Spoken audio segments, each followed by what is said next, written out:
Yeah, okay. Yeah, okay. No, actually don't know what you're talking about. Yeah, consider it missed first. Yeah.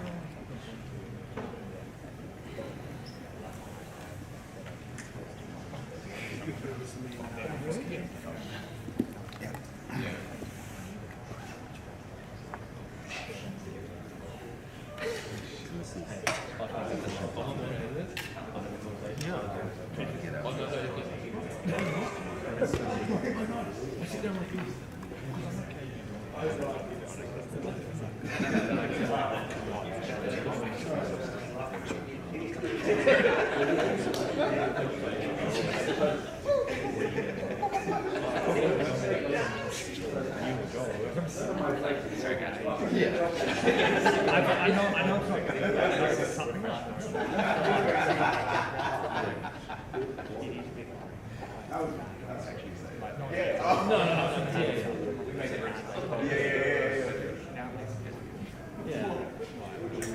But that's the thing. They come back. Yeah, they come back.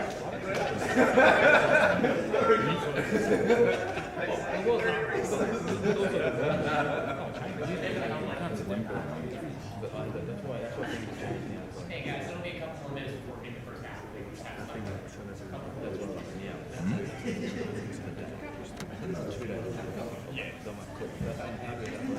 Because you've gone through a period where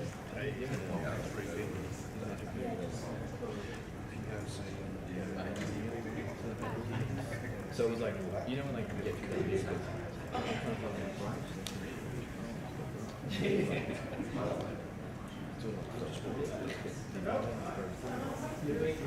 You don't see what's happening about it. Like, when is yourself? Yeah. Yeah. I don't know how you do it.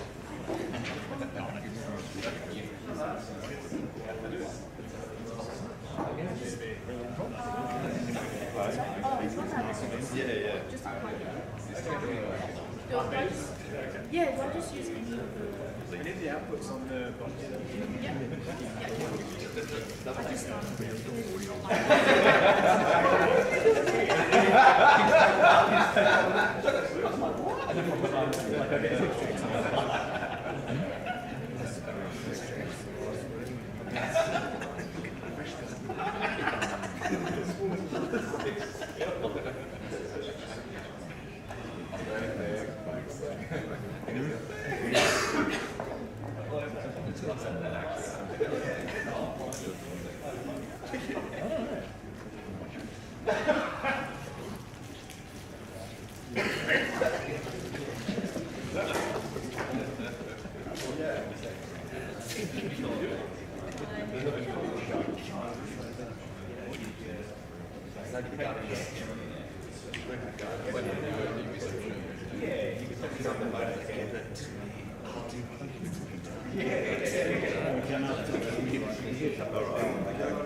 So let's go.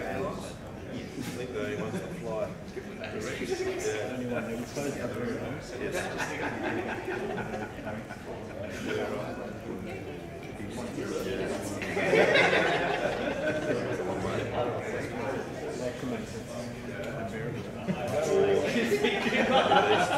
He's already live.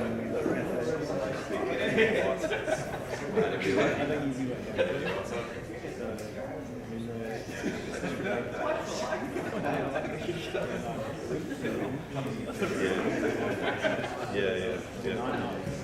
that's good.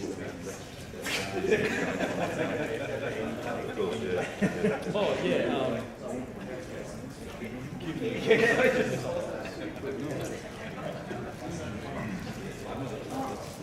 Where you staying? Here or? Okay.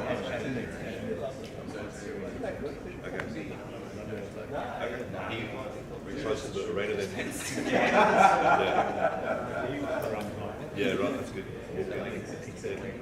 Where there's going to be shit. Yeah, well, you got the rugby? Are you working on it? Oh, that's how's that for like? Yeah, right. So, okay. Really? Yeah.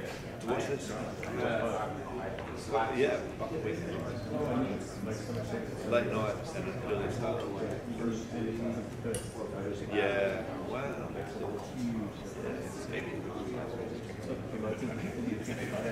Yeah. That's recent. Do you think they would have come just UFC? And You've got a big, close really? Really? Yep. curious.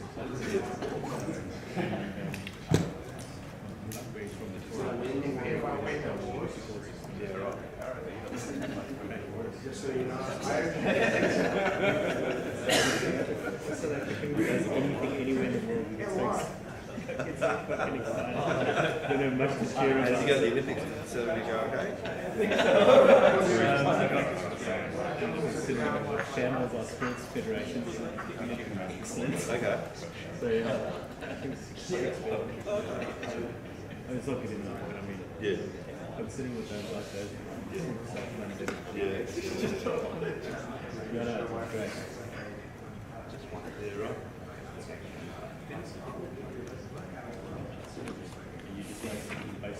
Yeah, well, yeah. What you said, what's play UFC and then 3 days.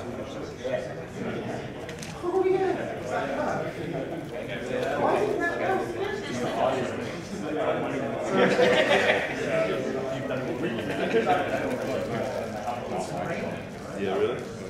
Yeah. Really? Yeah, really? Yeah. So, from FABTs? Really?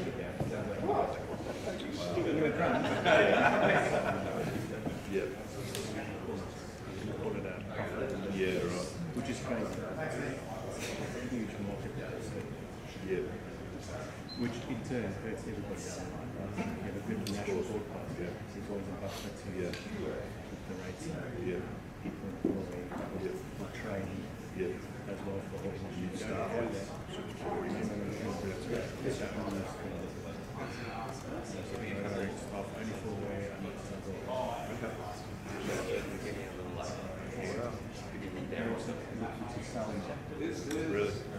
Really?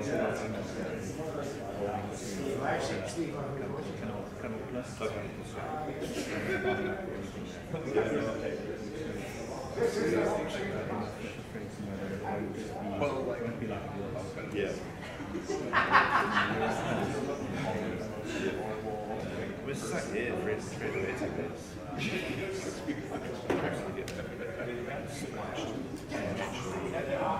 Viewer-wise, it's all streams, all pay-per-view, it's all online.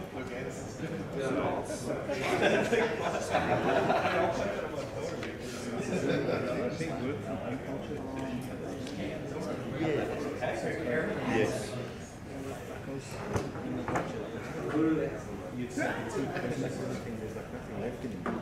Yeah, a lot of people.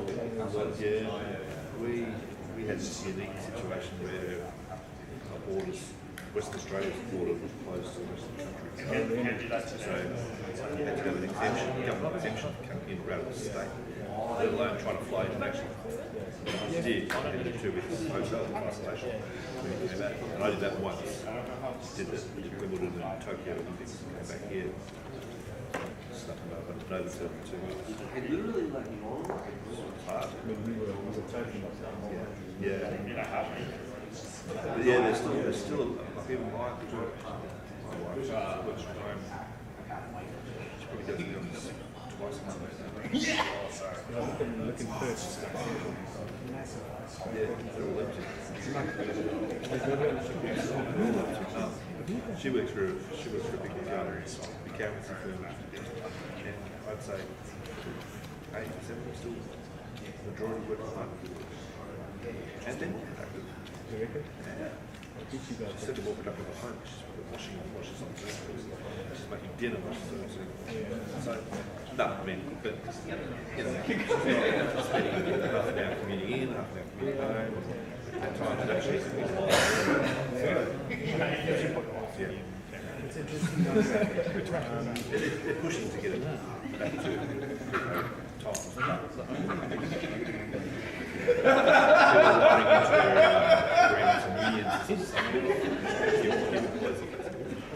Makes sense, fellas. It's interesting.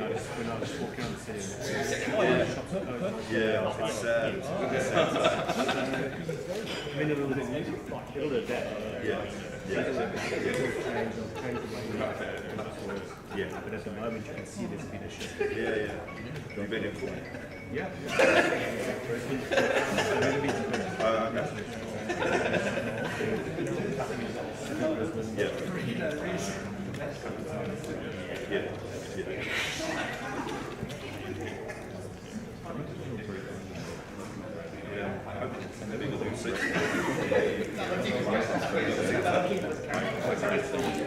Okay.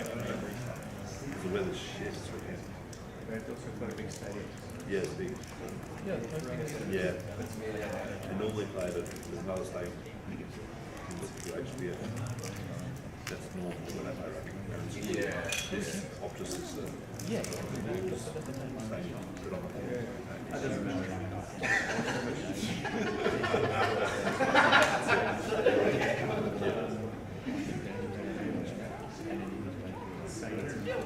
Really?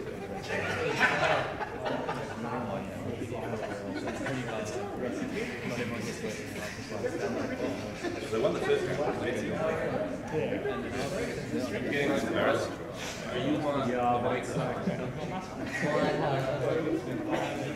Everything we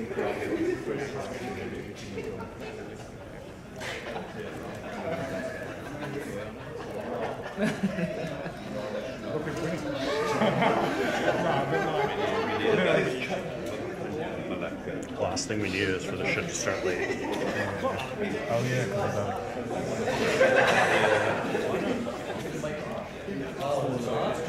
Because it was working.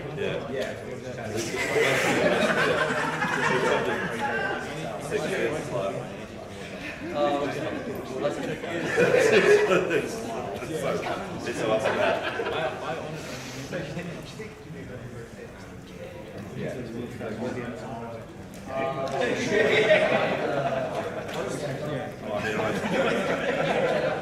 I come back. Come back. Stay up until 9. Have a few wines. So shocking.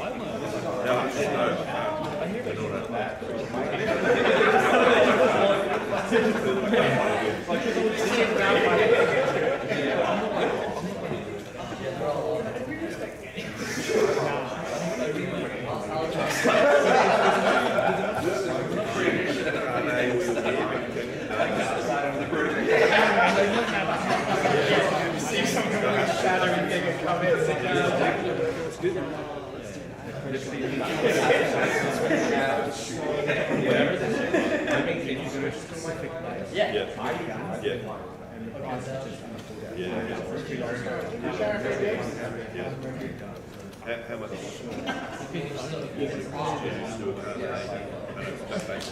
there an admin fee? It's based on the Good value, yeah. percentage. Yeah.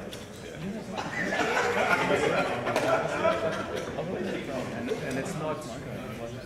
It's like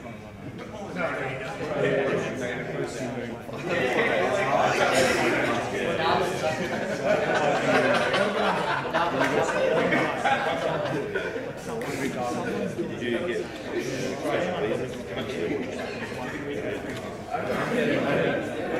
Or work? I usually still. For weigh-ins, I should. Yeah, right. Yeah, because like when they're on the scale, so like if they start talking. Yeah. Yeah, I would have some kettlebells, so artificial. I think for the ceremony, I also just think during the class, it's like you get to chance. Or you can record this. Can you record the thing?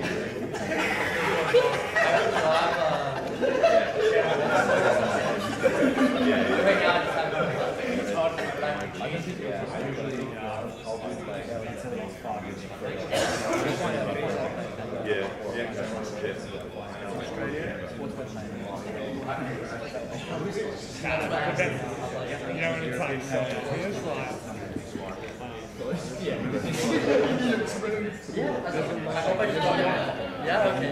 idea how to process it. Yeah. To get them.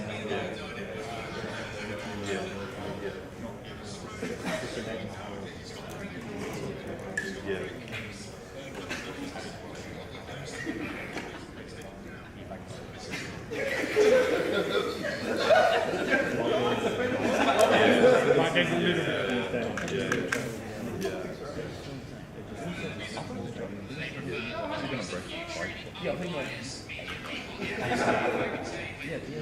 When I get it, if you try to sell it, That's what Scott's for, to prevent you from overseas getting around last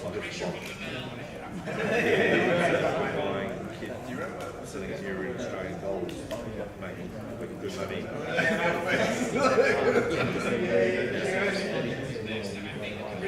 Yeah. I mean, you can see, I mean, especially if it's been used.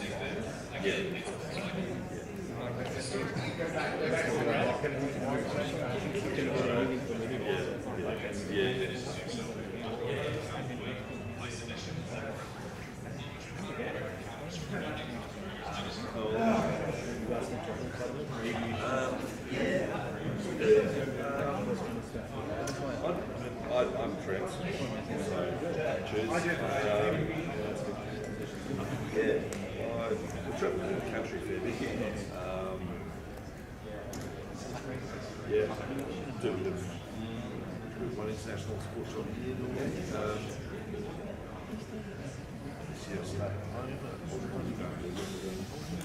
British Open golf.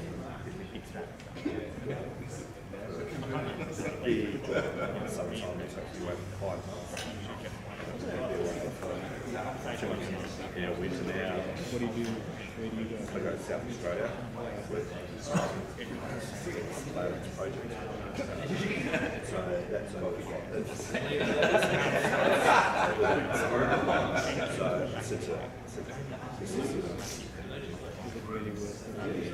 To be away for 2 months. And there's so much here. Yeah, I've done enough fun with it. Something will come. No, I just shoot. Yeah, if you took a phone call. I actually when I was young, when I was in school, I lived in London for 7 years and I used to shoot over there. It was tape editing, which was never really transitioned. That's a problem. It's just, I just got a new slap it down. I'm really worried about it. Yeah. Never really bothered. Yeah. Like I'm that guy they allow Yeah. like every Yeah. like year. Yeah. Then I go back to go back to it. Yeah. Like do started doing this. I just like Yeah. it. Like, when I talk to Harry, like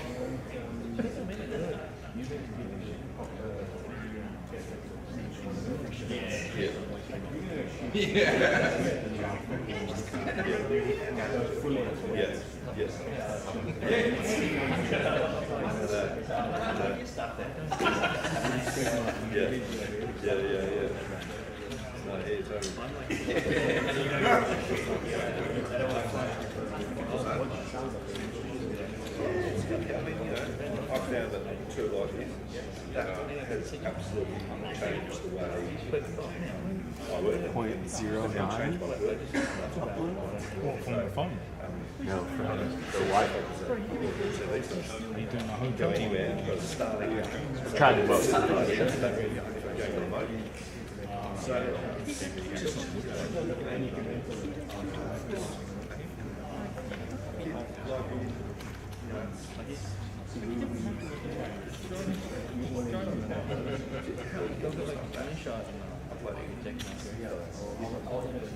Okay, so you shoot it and then just upload. Okay. What about live? Are you still not? Sports still like you? Okay. Yeah. So you haven't got your own live? You've got a news agency. Yeah. You all three minutes? Yeah, that would. I didn't have the time to before. And then I've got two. And today I've got two live ones. This one, and I've got another camera using my wallet. And it's jump into the bottom, but it changed the way. Yeah.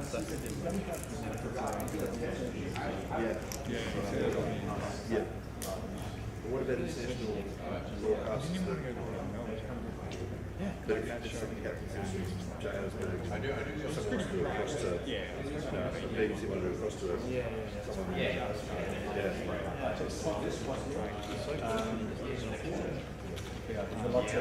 But then what to do? I get that, yeah.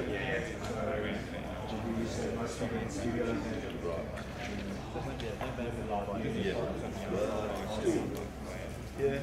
But yes, Yep. Okay. So, two out today, one yesterday, one on Sunday.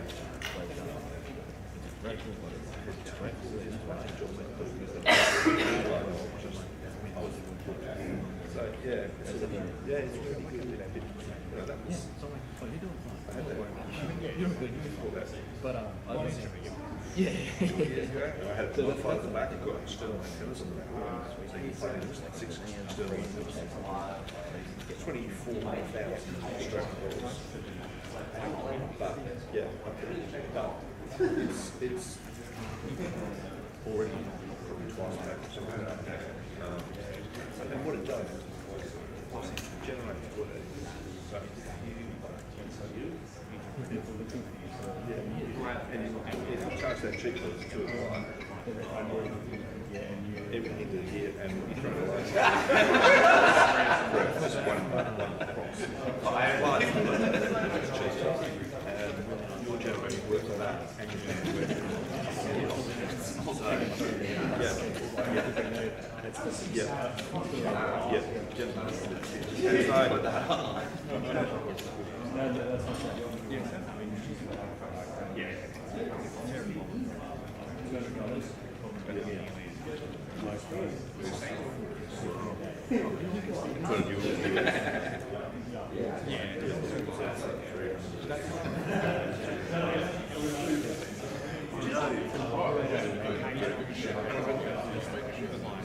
I used to work with a guy who said,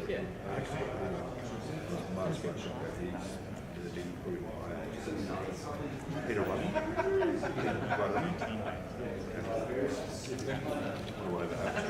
it's a good. We went in. You know what? Yeah.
You haven't missed anything. Fun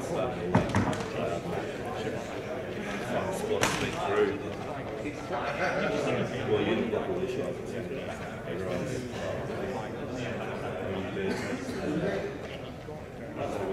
I don't know, mate. No.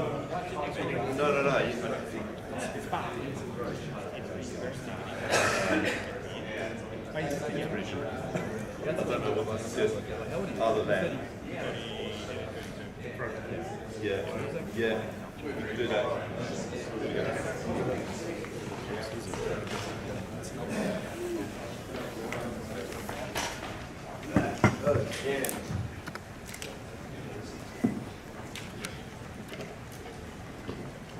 I like the principal. Israel. Obviously, you've been kind of targeting this fight with Dricus for a while, even when you were champion. So I guess now that you're only a few days away from actually getting to fight him, I guess, how was camp? What are the emotions this fight week? And yeah. Camp was awesome. It was refreshing. It was one of the best ones, if not the best one yet. And the emotions this fight week is calm. What in fight camp specifically, if you could say, made this one of the best ones? Just we reshuffled the deck. We changed the way we just pretty much kept what was useful and discarded what was useless for us. And we upgraded the program itself and had a preseason, had training blocks, not just going hard all the time, and then getting injured and stuff. Was that a conversation you had with your camp, or did you approach them and say we got to get rid of some stuff? I think they saw, the schedule that I was on and some of the other fighters in our gym. I had 5 fights in 16 months as a champion. And again, it's not just the fights itself, it's the work we have to do to get ready for the fight. So they saw the detriment that was doing to me and some of the other fighters. So it was good to refresh everything. And obviously, I feel like you're a big energy guy. Like you kind of feel energy from people. Have you run into him at all in the hotel? And what energy are you getting from him? Not really him, but I saw his coach and his brother, and they're cool. You said I don't care about belts. I'm coming for heads, and I think you said you wanted to show off yourself in this octagon. So I guess, how do you view success fighting Dricus? Is it beating him? Is it beating him spectacularly? Is it just putting on like a fight that fans are enjoying? How do you view success against him? Success against him will be all 3. Did you see the footage of his coach using a taser in fight camp when people were out of position and grappling stuff? He would like tase their feet and stuff. Yeah, Eugene uses knives. He always has a knife on him. Is he here? No, he's not. If he does, he'll have a knife on him. So I've had knives pointed at me before. It's not this camp though. I was good. I was good this camp. And I saw on your Twitter you posted some photos of yourself, and then you also posted like an audio of someone like reading about anger. It was like them talking about like. That was just a post. It was just. So nothing to look into in that one? Nah. You guys don't look too much into things. Sometimes I just post shit because it sounds cool. Just 2 more for me. they announced Francis is making his return to MMA. So I guess a lot of people view him as like kind of the face of African MMA, just from the UFC to the PFL. So I guess what's the response from his return that maybe you felt in Africa? I'm happy for him. I'm happy for what he's doing. He just went through something that I would never wish on anyone, and we've talked. I've checked up on him. And again, I respect Francis so much. He's an integral part of what we've done in the UFC. Right now I know there's competition between other promotions and the UFC and battles, but again, you can never erase history because the streets, the internet will always remember no matter what. And I think they'll fix this eventually, but it's just a lot of chest puffing. But yeah, I think hopefully the UFC is smart people. They'll understand and they'll rectify this eventually. Are you referring to that video clip that came out? Not just that, just everything. Just you can't erase Francis's legacy in the UFC. It's part of what we've done. It's forever in history, in stone. So trying to whitewash it or just not talk about it is silly. And I know he's fighting for, the PFL right now, but it's still history. You can't just turn a blind eye to it. So again, I'm sure they'll fix it eventually. This is how business goes with the UFC, and yeah. Last one for me, unrelated to this fight, but November 1st, they're going to start implementing these new rule changes with the 12 to 6 elbow. Yeah, finally, Jesus Christ. They've also redefined the grounded opponent, so you need more than just your hands. So I can hear you're happy with these changes. Yeah, definitely. I think it's about time. That, but then also we got the judging as well has to change. Not for me, but for us as fighters. I don't do win bonuses, so I'm all right. But for some of these other guys who have win bonuses and they get their win bonuses taken away, and that could be half their purse, could be 10,000, 20, 25,000 away from them because the judge decided, oh, you weren't moving forward enough, even though they were blasting the other guy in the face with kicks and punches, Yeah, it's good for the game, and I think these things should happen quicker. Israel, we talk about legacy a lot in this sport, and it's the reason why a lot of people do it. When you see what's happening with Francis and stuff, is it a concern that the turnover of fans in this sport is so high paced that legacies like his can be forgotten if the promotion itself doesn't celebrate them as often as they can? It can be, but also again, we're in the age of the internet, so I don't think it's going to be forgotten as easily as they try. But yeah. Also myself, look, my last fight was atrocious for myself. I was not happy with that fight. And, the fans, the media, you're only as good as your last fight. They keep all these sometimes these sayings that don't make sense anymore. You're only as good as your last fight. I don't get it, but at the same time, I'm like, okay. But yeah, so for me, even this weekend, I kind of want to do what I have to do. And when I do it, and then people are going to be like, fuck, how did we not see this coming? How did we underestimate that he was going to do this? Amazing. So yeah, it's just time to remind people. You took this time off. We good? Classic. You took this time off. How long do you think you've added to your career by just forcing yourself to take this break? I don't know, but I've raised the level of athlete that I am by taking this break, by doing the right things to let my body heal and heal my body, and even just remove myself from the game completely for, 3 months or whatever it was.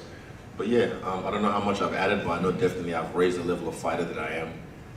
It's part of that, the motivation, right? Not just to beat Dricus, not just to show that you're still the top level, but the narrative in this sport sometimes it's like, oh, once they start losing, they just lose and then they're done. Are you excited to come back and be like, no, that doesn't happen to every elite fighter, right? They said that after New York when I fought Alex Pereira, they were like, oh, nah, he's done. He should pack it up. They always say some dumb shit like that. But a lot of these fans, they're not. They've never done what we've done, so. Yeah, I don't really pay attention to that kind of stuff. I know what I can do, my team knows what I can do, and it's just time to show people what I can do. Israel, over here, just a lot has been made as obviously like you taking time off and making a lot of changes in your life. Of all those changes, which ones would you say was like the hardest to make and probably required the most honesty from yourself with your own self? Breakfast. Breakfast?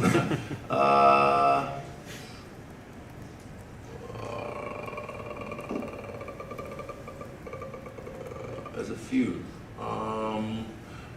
tedious one was probably not really hard, but like the little things like the ice baths and using the hyper ice machine, because it's just, I'm tired. I fucking just done VO2 max workout. I get home, I gotta put this fucking moon boot on all the way up to my groin and then sit there. So I just, these little things, and once you do them, you're fine. Every time I'm about to hop in a cold plunge, my mind always tries to say no, because that's self-preservation, but I just override that, and it calcifies your mind. You get used to saying no to your urges of relief or whatever, and then you learn how to go through the fire or ice. You mentioned before that the vibe is calm this week. Why is that calm? I think also because a lot of people expected, like, man, it's going to be a crazy fiery build-up. Where's that calmness coming from? Experience. A lot has happened in the last 11 months. I've had to go through some life shit myself. My life really, social, not my personal life really is, like social media or shit like that all the time. So for me, I had to go through a lot of life stuff and a lot of soul searching and a lot of, what do I want from this game? What do I want from life? Where do I see myself? All that kind of question. What do I want my legacy to be? All these questions I had to ask myself and have an honest talk to myself. And yeah, eventually I just knew when I came back, I wanted to be like renewed, reinvented. I wanted to be a different, what did Kobe say? Same animal, but a different beast. Yeah. Israel. Oh, sorry, not done yet. Oh. Almost done. I was going to say, that face-off that you and Dricus had, it went for ages, but it was such a calm presser, and then the energy changed. What was it that made the energy change so abruptly?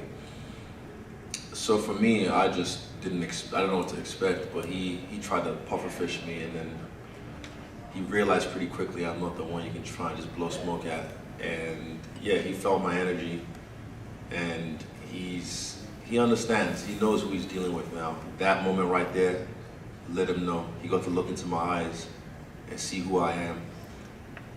Yeah, I don't know what brought it on, but it's just deja vu. I've been here before. I've battled with the best.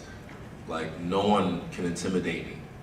No one can intimidate me, and he definitely won't do that. Something that you've been saying a lot is like, you want to show him who he is. Take us into that. What exactly does that mean? Who is he? You'll find out. All right. This guy, he's been waiting. Israel, what are you expecting from Dricus on the fight night, and what do you make of being, the odds-on favorite for this one, and Dricus, the champ, is the underdog? I don't know. I didn't really know I was the favorite. What do I expect from Dricus? Just expect him to bring his best. He says he feels amazing, so I'm like, good. That's what I want. Israel, just to your left. You're obviously one of the most active champions throughout your first run as champion. Would you be looking to return to that same activity level you had with the win over Dricus this Sunday? I'm not even looking past this Sunday. I'm just looking at this Sunday. Yeah, and after that, I'll deal with things as they come. I heard you mentioned, there was a bit of an injury when you fought Sean last year. I guess how important was that time off for you just to heal the niggling injuries and things that, with your body you could eventually get right with that time off? It's really important. You have to. But again, I've always fought with something wrong. Like 2 weeks before the Miami fight, I did my knee. I didn't pull out. It was really bad. I could have pulled out, but I just knew this is an opportunity of a lifetime, and it paid off. So, yeah, sometimes you roll the dice, you hit. Sometimes you get snake eyes. But yeah, I just had to pull back and just manage my risk better. Yeah, and with the win over Dricus this Sunday, you become only the second three-time UFC champion in history alongside Randy Couture.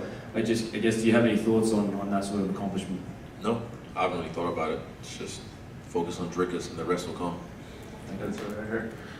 Dricus said in an interview a few days ago, I can't remember who, that he needs to be perfect to beat this guy. That was his quote. Does that already show to you that there is some maybe doubt in his mind if he doesn't put on a flawless performance, that he maybe knows he can't win this? He needs to be perfect. I don't know. We'll see. You have to ask him. Nicoll's in here. I know you said to Oscar yesterday when he kind of broke the news of Dana saying Sean Strickland would get the next title shot, you needed a little time to think about it. Just wondering if you formed any thoughts over the past 24 hours. I know you said that you thought the performance was atrocious, so it's exciting to potentially get that back.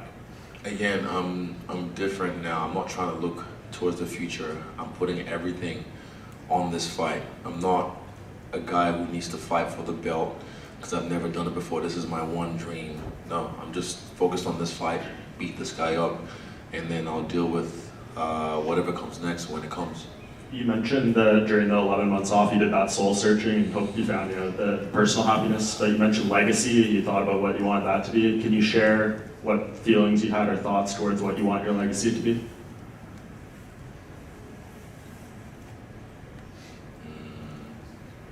That's for myself. And just last thing, that 11 months is the longest break you've had since you started combat sports in 2010, which is just insane to think about. That's like a normal break for most UFC champions we see. So for you, like, how much have you kind of evolved during that time, and how much do you think the freshness might affect your performance?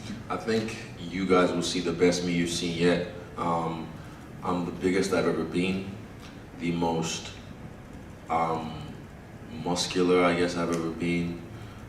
I feel faster. I surprise myself sometimes with the speed that I'm hitting with. I'm not really hitting hard, I'm just really sharp. And I feel like a blade in this one. So yeah, it's been good to refresh myself and reset myself, and now, let's get it. Israel, just over here, man. Just a couple quick ones for me. First up, I know you love the soul thing, but I guess when you look at this fight, Dricus is a guy that moves forward, and you're a guy that's known to really like set up some really great traps in that octagon. Are you kind of seeing these kind of parallels between the theme, the movie, and kind of this fight more than ever going into this one? I didn't really think about Saw too much. The Saw theme is just a fucking track that will get my skin fucking goosebumps every single time. But yeah, definitely. There's already traps that's been set. There's been many traps that have been set way before this fight was even announced.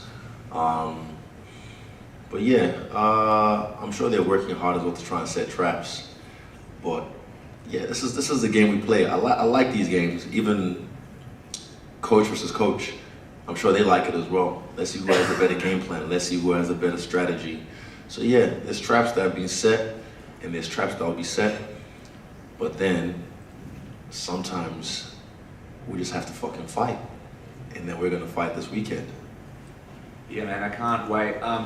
Undertaker was on Logan Paul's podcast and mentioned that he really liked that tribute that you did to him in that walkout. Just quickly, if you had to sort of compare a couple of guys on the team to a couple of other wrestlers, we're looking Dan Hooker, probably Stone Cold Steve Austin, and who else would you sort of compare thinking on the Kakai, Huge? Who would Huge be? Fuck, it's the Iron Sheik. Yeah. Awesome, and that's me. Sorry, just one more. We saw the photos of your custom shorts. They might be the dopest ones yet. Just tell me what the inspiration was behind them, and how happy are you that I know you preach fighter uniqueness and getting to show personality, that you've been able to do some of that now. Yeah, it's cool. I like it. It's good to bring back a little bit of personality.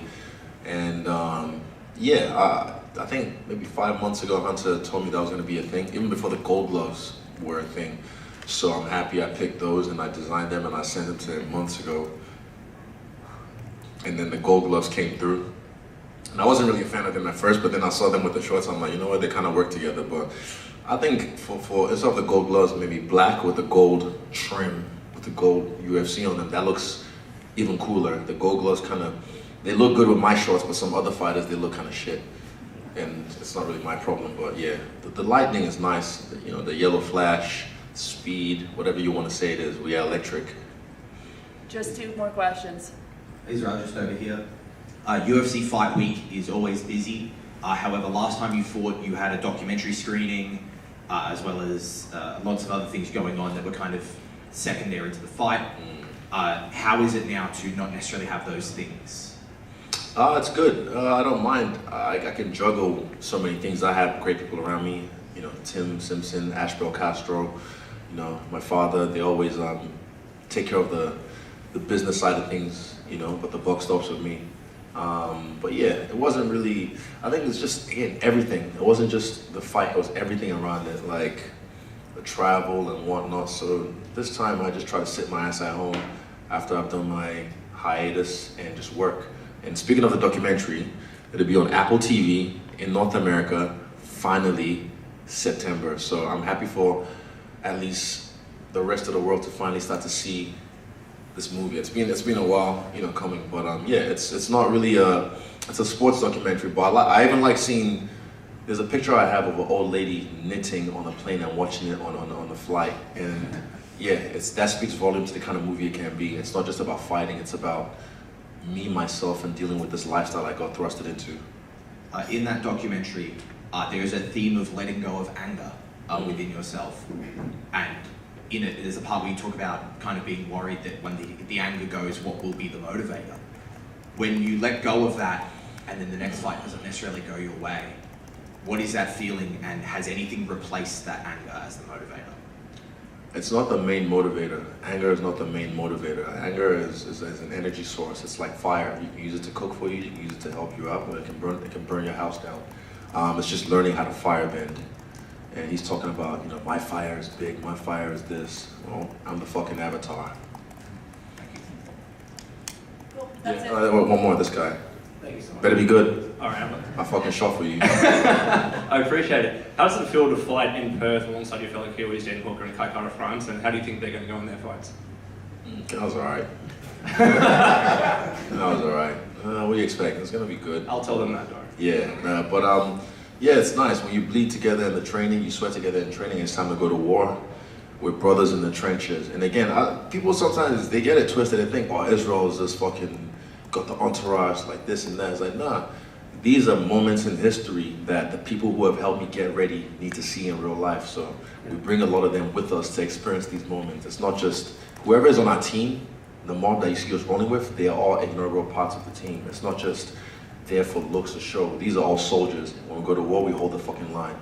And the last question, Dana White recently shared that Sean Strickland's going to be getting the winner of you and Dricus after this weekend. How do you feel about that? And do you think he should be in line as opposed to the winner of Robert? You're not listening, are you? You're not. We've already answered that. We talked about that earlier on. All right, that'll be the last one. But yeah, thank you. This was fun. And yeah, till next one.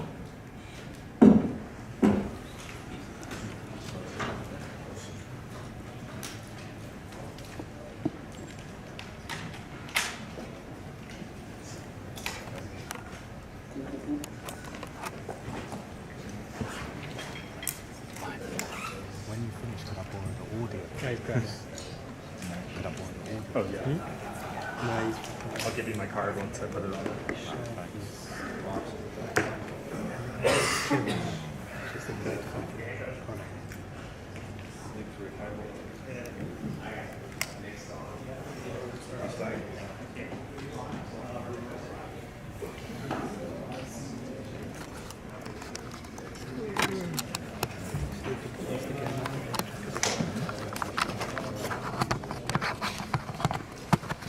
Good.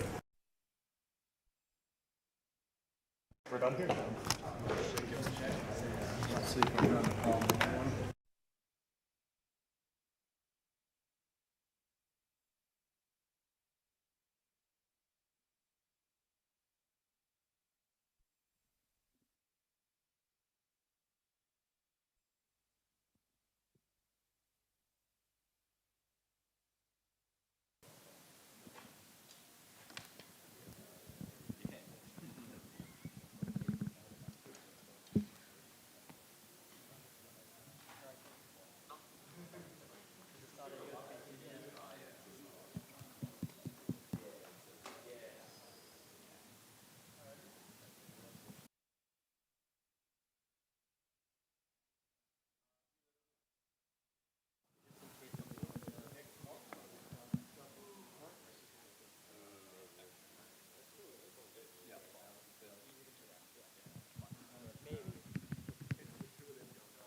What's up, gang?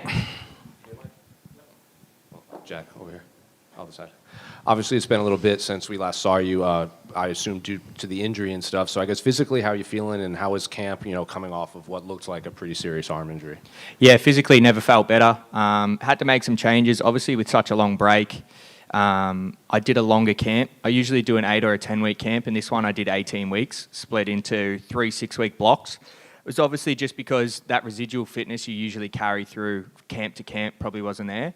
And the goal with splitting it up like that was to try and make sure that I didn't roll into fight week kind of limping over the line with the volume. It was that I would come into fight week bursting through the door in a really good shape physically, and I think we've done that. Will you try to do that for camps moving forward, or is this just because of the long layoff? No. I think having done the work, now if I back up quickly a couple times, but I think being first up, anytime I have a break of sort of longer than 3 or 4 months between fights, that I'll be looking to do something similar to what I did, because it worked really well.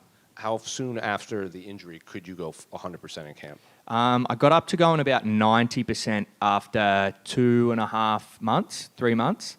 And then I had a little setback, which put me back a few weeks. And then the last 6 months, I've been at 100%. And obviously a little bit of a change up in opponent. I think it was Gavin Tucker now to Herbert Burns. And I think you said something on your Instagram where it was like he was kind of on our radar to begin with. So,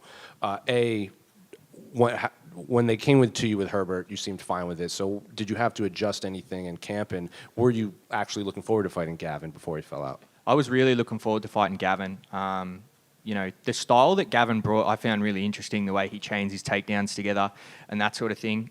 He was a southpaw, so the only thing we really had to change over to Herbert was doing more orthodox stuff. And obviously, Herbert does a lot of things well, and he does a couple of things exceptionally well. So it was about just locking in on those things that he does exceptionally well and making sure that I'm prepared for that. Did you have time to bring in anyone specifically to kind of help you with those specific things that he excels at? I'm pretty lucky. I'm from Absolute MMA, so we got Lockie Giles and guys who are at such a high level. And Simon Carson, my coach, obviously, as soon as we got the change, he programmed some stuff in. And like I said, we kind of thought we were going to get Herbert when we got Jamal a few, last year. So we'd kind of already done some stuff in preparation for this fight. In terms of his career, what are you expecting from him in there? He's on a bit of a slide. He's been knocked out quite a bit recently. So do you think he's going to come in there like, I have something to prove? Yeah, look, people been, you see comments and you hear people talk and it's like, you can get Herbert to quit, show him the door, all this sort of stuff. I'm prepared for Herbert to come in there with his back up against the wall, and he's got a last name to prove. He's got a career to hold on to. He's got everything on the line in the same way that I do. So I'm by no means taking this as, a fight where, I think it's going to be easy to get one up over him. But in saying that also, the skill difference is going to be massive between the two of us, particularly on the feet. And if the door's there, I'm going to show him it. And last one for me, unrelated to this fight, but I'm sure you've heard, but November 1st, they're going to start implementing those new rule changes with the 12-6 elbows will be allowed, and they've redefined grounded opponents. So, what do you make of that, and are you looking forward to, these rule changes? 100%. Those rules have needed to go for a long time, and I think it makes a lot of sense. Yeah, Jack, just over here. My man. Hey, you're in Perth. Have you checked out Ascot Racecourse yet? I did. I went down to the stables at Ascot on Monday morning and went and watched track work at Belmont Park, which was great. I saw a few 3-year-olds that looked pretty talented getting around, and I think one of them's in next Thursday, so I might have a bit of a dabble there. And did you get any momentum at all on getting the horse on your fight trunks? No, look, I think when I asked for that, I knew that it was probably a stretch. But I think it's important to plant the seeds for these things going forward. I think Connor was excellent at that. Connor sort of touched on things that he wanted to do later in his career, earlier in his career. And then sort of as they came to fruition, it's kind of like a succession plan for himself. And I think even though being on the prelims and first fight back after 11 months was probably unlikely to get the horse on the shorts, I think it just makes it a big story when I do get up to the top of the card and have the opportunity to do it. And you mentioned about sort of planning those almost storylines in your career. You've talked about Ilia Topuria and the weigh-in window and the scale and all that. Is that beef with him still there? Look, to be honest, I've just been watching a lot of Ilia tape lately. I really like the way he moves as a fighter and how he slows down and lets the fight come to him. As far as that, look, he was cutting weight. Like, everyone turns into a bit of a dick when they're cutting weight, even me. So I'm sure we can let bygones be bygones. But hey, if once we get to the point end of that division, anyone can get it.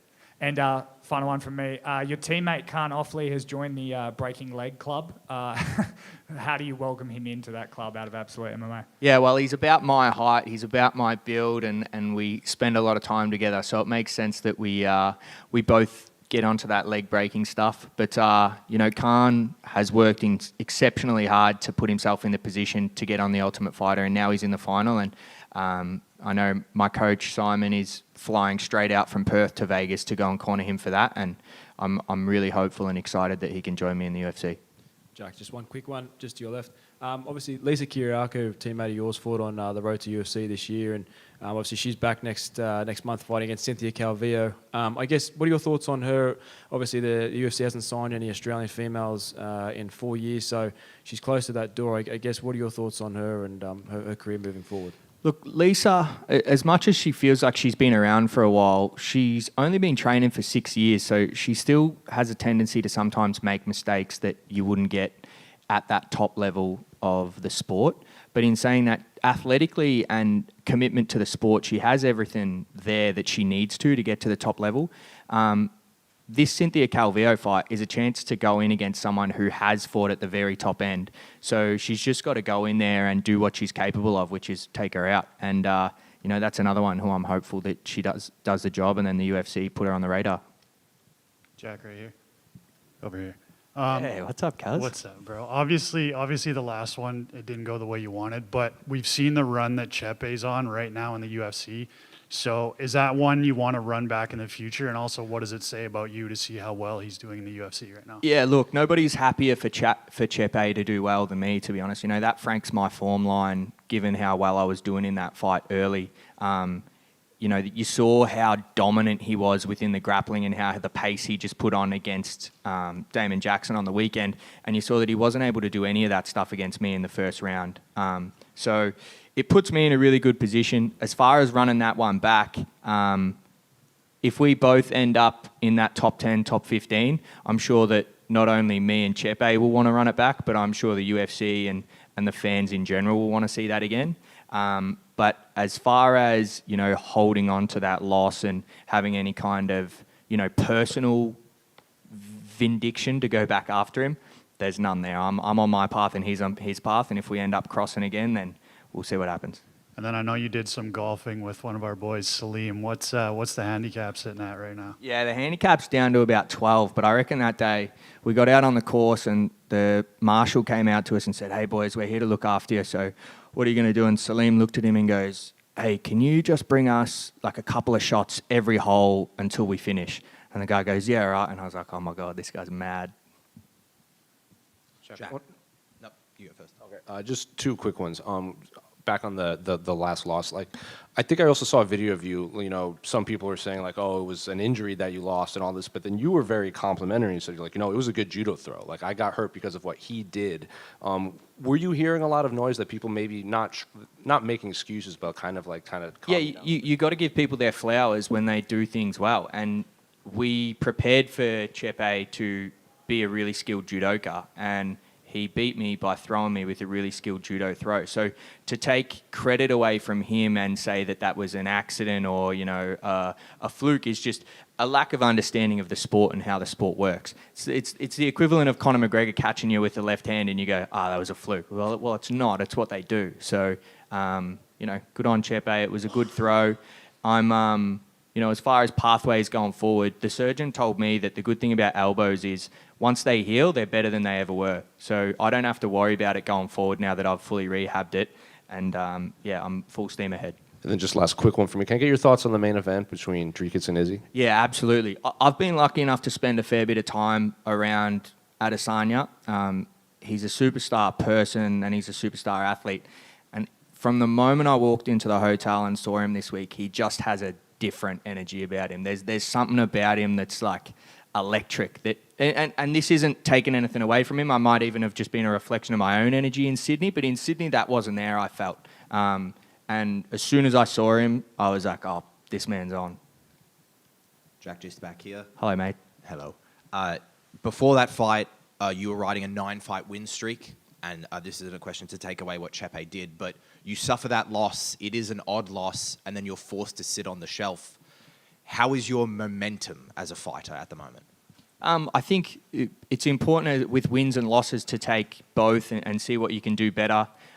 So I kind of just looked at my UFC career as a whole. Rather than that specific fight, I just looked at, okay, since Contender Series, what things can I do better and what things have I done well? And then instead of looking outwards about, maybe like, do I need to go to America? Do I need to do this? Do I need to do that? I just kind of looked inwards, like what can I personally do better? So a couple of things like complacency in the grappling. Like I think if you look at the Jamal fight, I won that fight, but there was times in that where I could have been a little bit more active in the grappling to really put myself as the winner of that fight. So the things I've worked on over that 12 months is still the stuff from that last 4 fights that I thought I could have done better anyway. Thank you very much. No worries. Hey on, Jack. Good, mate. Recently you mentioned that you were looking to fight maybe in March or April because you had recovered pretty well from your injury. Can you talk us through that a little bit, and are you looking to get in another fight by year's end? Yeah, absolutely. I tend to, when I'm planning my fights, I don't look an hour past, Sunday morning. Yeah. So Sunday morning at 5:30, I'll be on the bus, and at 9 o'clock, I'll be on the bus back to the venue, and that bus ride back here will be the first time I think about the next fight that I'm going to have. As far as fighting in March or April, I was ready to go into a camp at that point, and the UFC had told my management that, potentially we can get him on around that time, but we're coming back to August in Perth, so if you're happy to just lock in for that, then we'll lock you in and we'll get your opponent 8 weeks out. And I said to my coaches, hey, with the long layoff, let's just do a long lead in. And they both agreed with me, so we did the long lead in. We got the opponent 8 weeks out, and even though that changed a few weeks ago, it's been smooth. And you mentioned recently that you'll be unhappy with anything less than adding momentum to what to your fights, and you wouldn't just be happy with an okay performance. Can you again talk us through that, and how has that affected your preparation for the fight? Yeah, for sure. Like I think every performance I've had in the UFC has been a C. Like I don't think I've really shown anything that I can do. I think if you look at some of the fights I had before I got in the UFC, I felt better going in. There's probably an adjustment period to the bright lights and the big stadiums and the media and all that sort of stuff that now I'm a little bit more familiar with, that I'm going to be able to take in my stride with me. But like I said, that momentum that I had going into the Chepe fight, if I'm not there or higher by the end of Sunday morning, I'll be disappointed with the performance. I'm going out there to make a statement that I'm back on that top 15 trajectory, just as Chepe will be now, and that's it. Thank you, man. All right, Jack, before you go, you famously were representing yourself for a little while there. Obviously now with Chosen Advisory, what was the decision behind that, and kind of what benefit has it brought you? Basically, I was represented before I got in the UFC, and then there was a bit of change with management stuff that happened, and I ended up representing myself just for the first thing when I was already in the UFC. That was becoming more and more difficult as your profile gets bigger, as more things become out of your control, and the only people that I would trust with, my career and my money and all that sort of stuff is Chosen Advisory. There's no other management that I would have, even looked to go towards. So I rang Daniel and Tim from Chosen and asked them and said, hey guys, look, I really need someone. Would you guys be happy to take me on? And they were more than happy to. And it's been smooth sailing since then. Everything we've set out to do, we've done pretty quickly. Jack. Hey, mate. Hey. Just talking about this fight being in Australia, obviously a little bit far away from your actual home, but are you a fighter that prefers the comfort of being within your own country on fight week, or do you prefer to be abroad and get away from any distractions and fully focus in on the fight? Positives and negatives of both, for sure. It sounds so silly, but the smells of things in your home country and Woolworths and Coles and knowing which aisles to go to and stuff like that actually makes you feel good. And I'm allowed to bet on the horses here, where when I go overseas, you get IP blocks. So I don't have to worry about a VPN and that sort of stuff, which is a nightmare. The little creature comforts are great at home, but as far as the crowd energy, I feel like you've got to, as an athlete, get yourself hyped up off both. I'm really going to, you guys will see on the walkout on Sunday, the kind of energy that the crowd's going to bring for me, and I'm going to feed off that. But if I'm going to Mexico to fight a Mexican or Brazil to fight a Brazilian, they're chanting at me, I'll be feeding off that as well. You've got to go both ways. Thank you.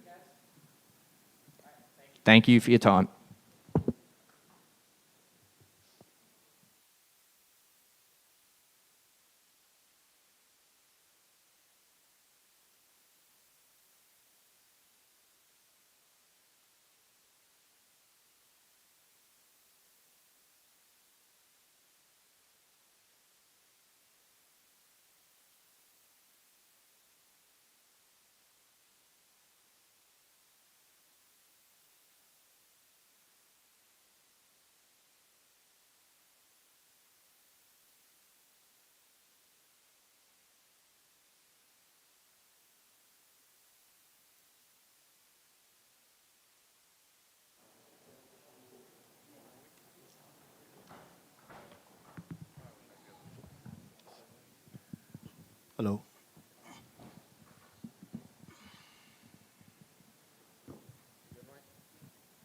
Jairzinho. Obviously, another big test in front of you with Tuivasa, but you had to come all the way to Perth for this fight. So I guess how is camp, and what are the emotions now that you're only a few days away from actually getting to fight Ty? Big fight, yeah. I feel good. So a long way from home. Other than that, I've been here for 10 days, and I have a good time, make new friends. So, yeah. Were you happy with the matchup with Ty? Because you fought in these grapplers, but you've found a lot of success against strikers. And Ty is obviously famously he comes in and he likes to throw hard in there against fighters.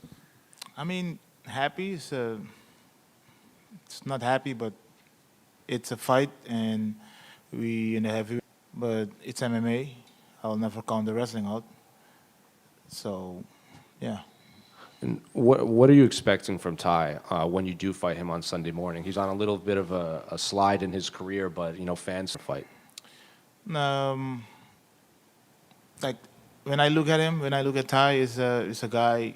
He doesn't show fear, and that's what I'm looking at this Sunday, upcoming Sunday. So if he comes out different, that'll be weird. But show no fear. That's it. So when you go forward, he's dangerous, and that's what I'm counting on.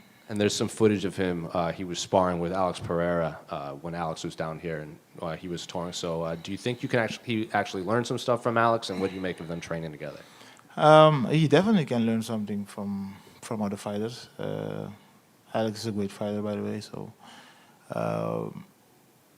yeah, I saw it, and I can't say much about it. But yeah.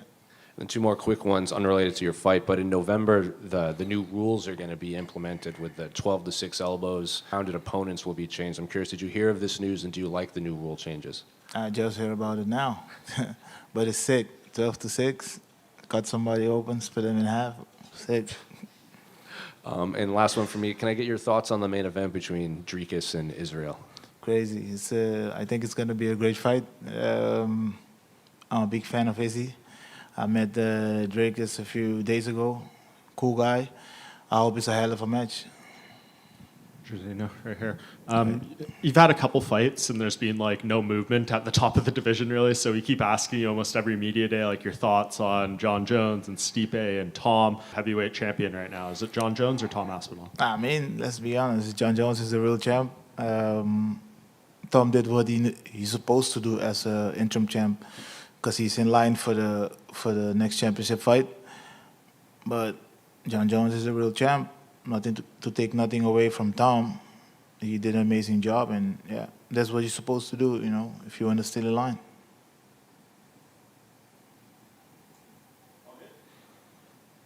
Perfect. Thank you very much. Sorry, just over here. Sorry, mate. Recently you said you went home to Suriname to help prepare for this fight. How did that go, and how has that helped you prepare for this fight with Ty? I went home, spent some time with my friends and family, and I started it's all that I needed. And now I feel fully charged. I can't wait to go to war this Sunday. Recently, Ty mentioned that he was excited to fight you because he's not fighting a wrestler. Did you see those comments? And also, I want to touch on what you said recently in an interview where you might show off some more of your MMA skills. What exactly did you mean by that? Are you going to stick with your traditional kickboxing and striking, or could we see some wrestling? Could we see some grappling from you? I did saw the comment he made. I even posted it on my Instagram. Come on, it's MMA. Why should I not wrestle? If I have an opportunity to wrestle, slow him down, for example, why not? It's MMA. I know I'm an amazing kickboxer. I did it many years. I'm a champion in 10 different organizations. So it's all a matter of time to see who's going to be the best this Sunday. And recently as well, you said that you're very accustomed to 5-round fights. Do you see this fight with Ty even getting out of to the third round, or do you think it's going to end it pretty early than that? You know what I think? I go for the first round knockout all the time because I know I have the ability. But if it goes to the second round or the third round, I might take my time, finish it off, make it a proper knockout, brutal, crazy, highlight.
Front, right here. Obviously, massive card here in Perth. I think this is like, your first big, is this your first big media day for a pay-per-view? So I guess what are the emotions now that you're only a few days away in this massive fight week here in Perth? Yeah, it's feels pretty similar to the last ones. I'm just very excited to go. I can't wait. Why is it so similar? Because, a big pay-per-view like this, there's a lot of attention, especially for the main event in this part of the world. But to you, why is it so similar? I suppose mentally I just prepare for all situations. So, yeah, I'm going into all these fights with the same mindset. I'm just ready. I'm just focused on the fight. I'm ready to scrap. Does it feel any different? Your last fight was technically your first UFC win after the Contender Series, so it's like you got that monkey off your back, and now you can. Yep. So the pressure is a elevation or relief of pressure. Yeah, 100%. Pressure's gone. And your opponent, Alex Ray, is obviously a famous brother, but he's had long bouts of inactivity due to injuries and stuff. So what are you expecting from him on Sunday morning? Yeah, I'm expecting him to come out pretty sporadic.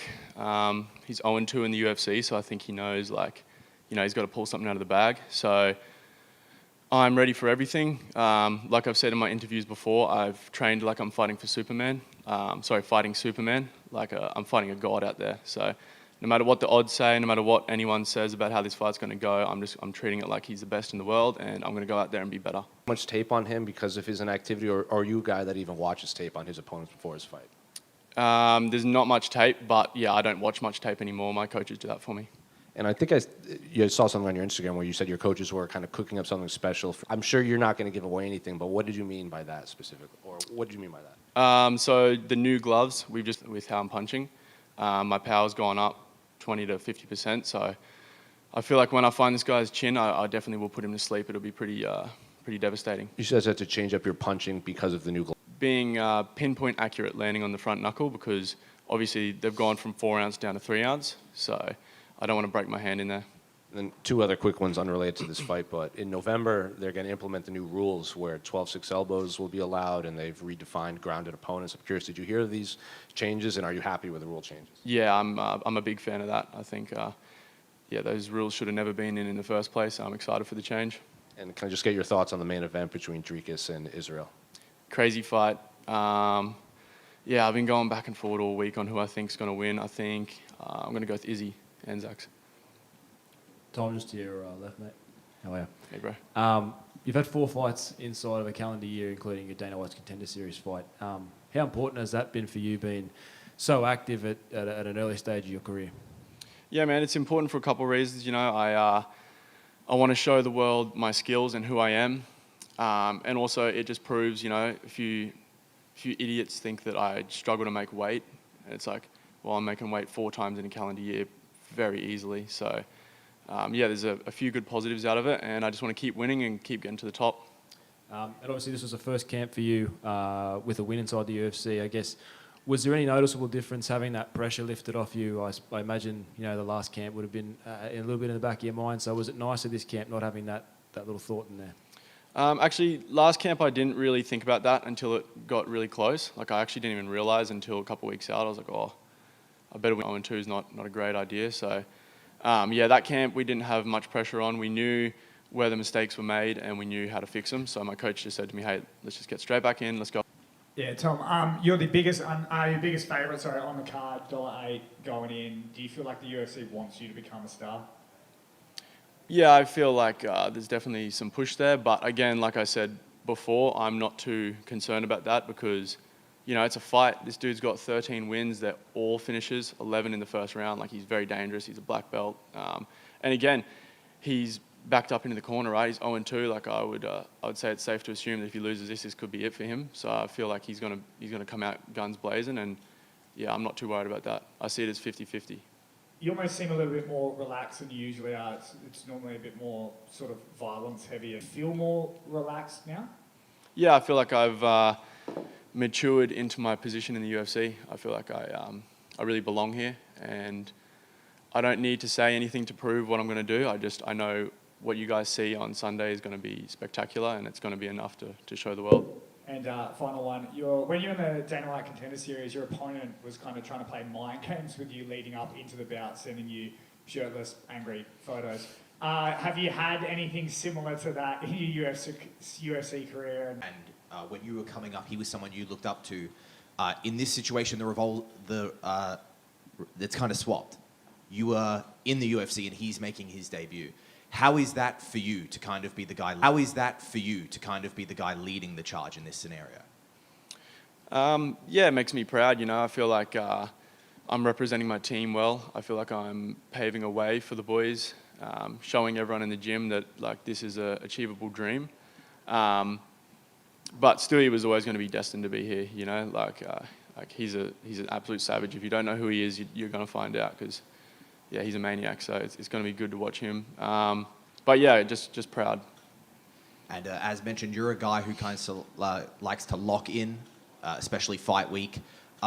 When you have that, when you've got a teammate going through his debut and you kind of want to be there for him and celebrate with him, but you've got your own job to do, what is that like for you? Yeah, so I'll fight night. I'll shut off with that. We'll have two teams essentially working on the same corner. So, you know, I'll be able to celebrate with him after the fight and find out how it went and watch it. But I'll be warming up at the back. Like I'll be focusing on me. He'll be focusing on him, and then we'll get together after. Will you be able to watch his fight out the back? I won't be watching it now. I'll be warming up. Awesome. Thank you very much. Cheers. Any more guys? All good? Cool. Thank you.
It's just funny to me because it's like I have to do that every single time. So there's the sympathy tank here is absolutely empty, boys. Like I've had to fly to England, which is twice as far away as this. So yeah, there's no real sympathy there, but it's cool to drag it down to this side of the world. Perth crowd last time I was here was absolutely wild. They blew the roof off the place, and I'm expecting the same thing come this fight. It's obviously been a while since we've got to see you fight. You've had fights booked, but you know you had to pull out. For I've had fights, just not in the UFC, brother. So I guess physically, how are you feeling headed into this one?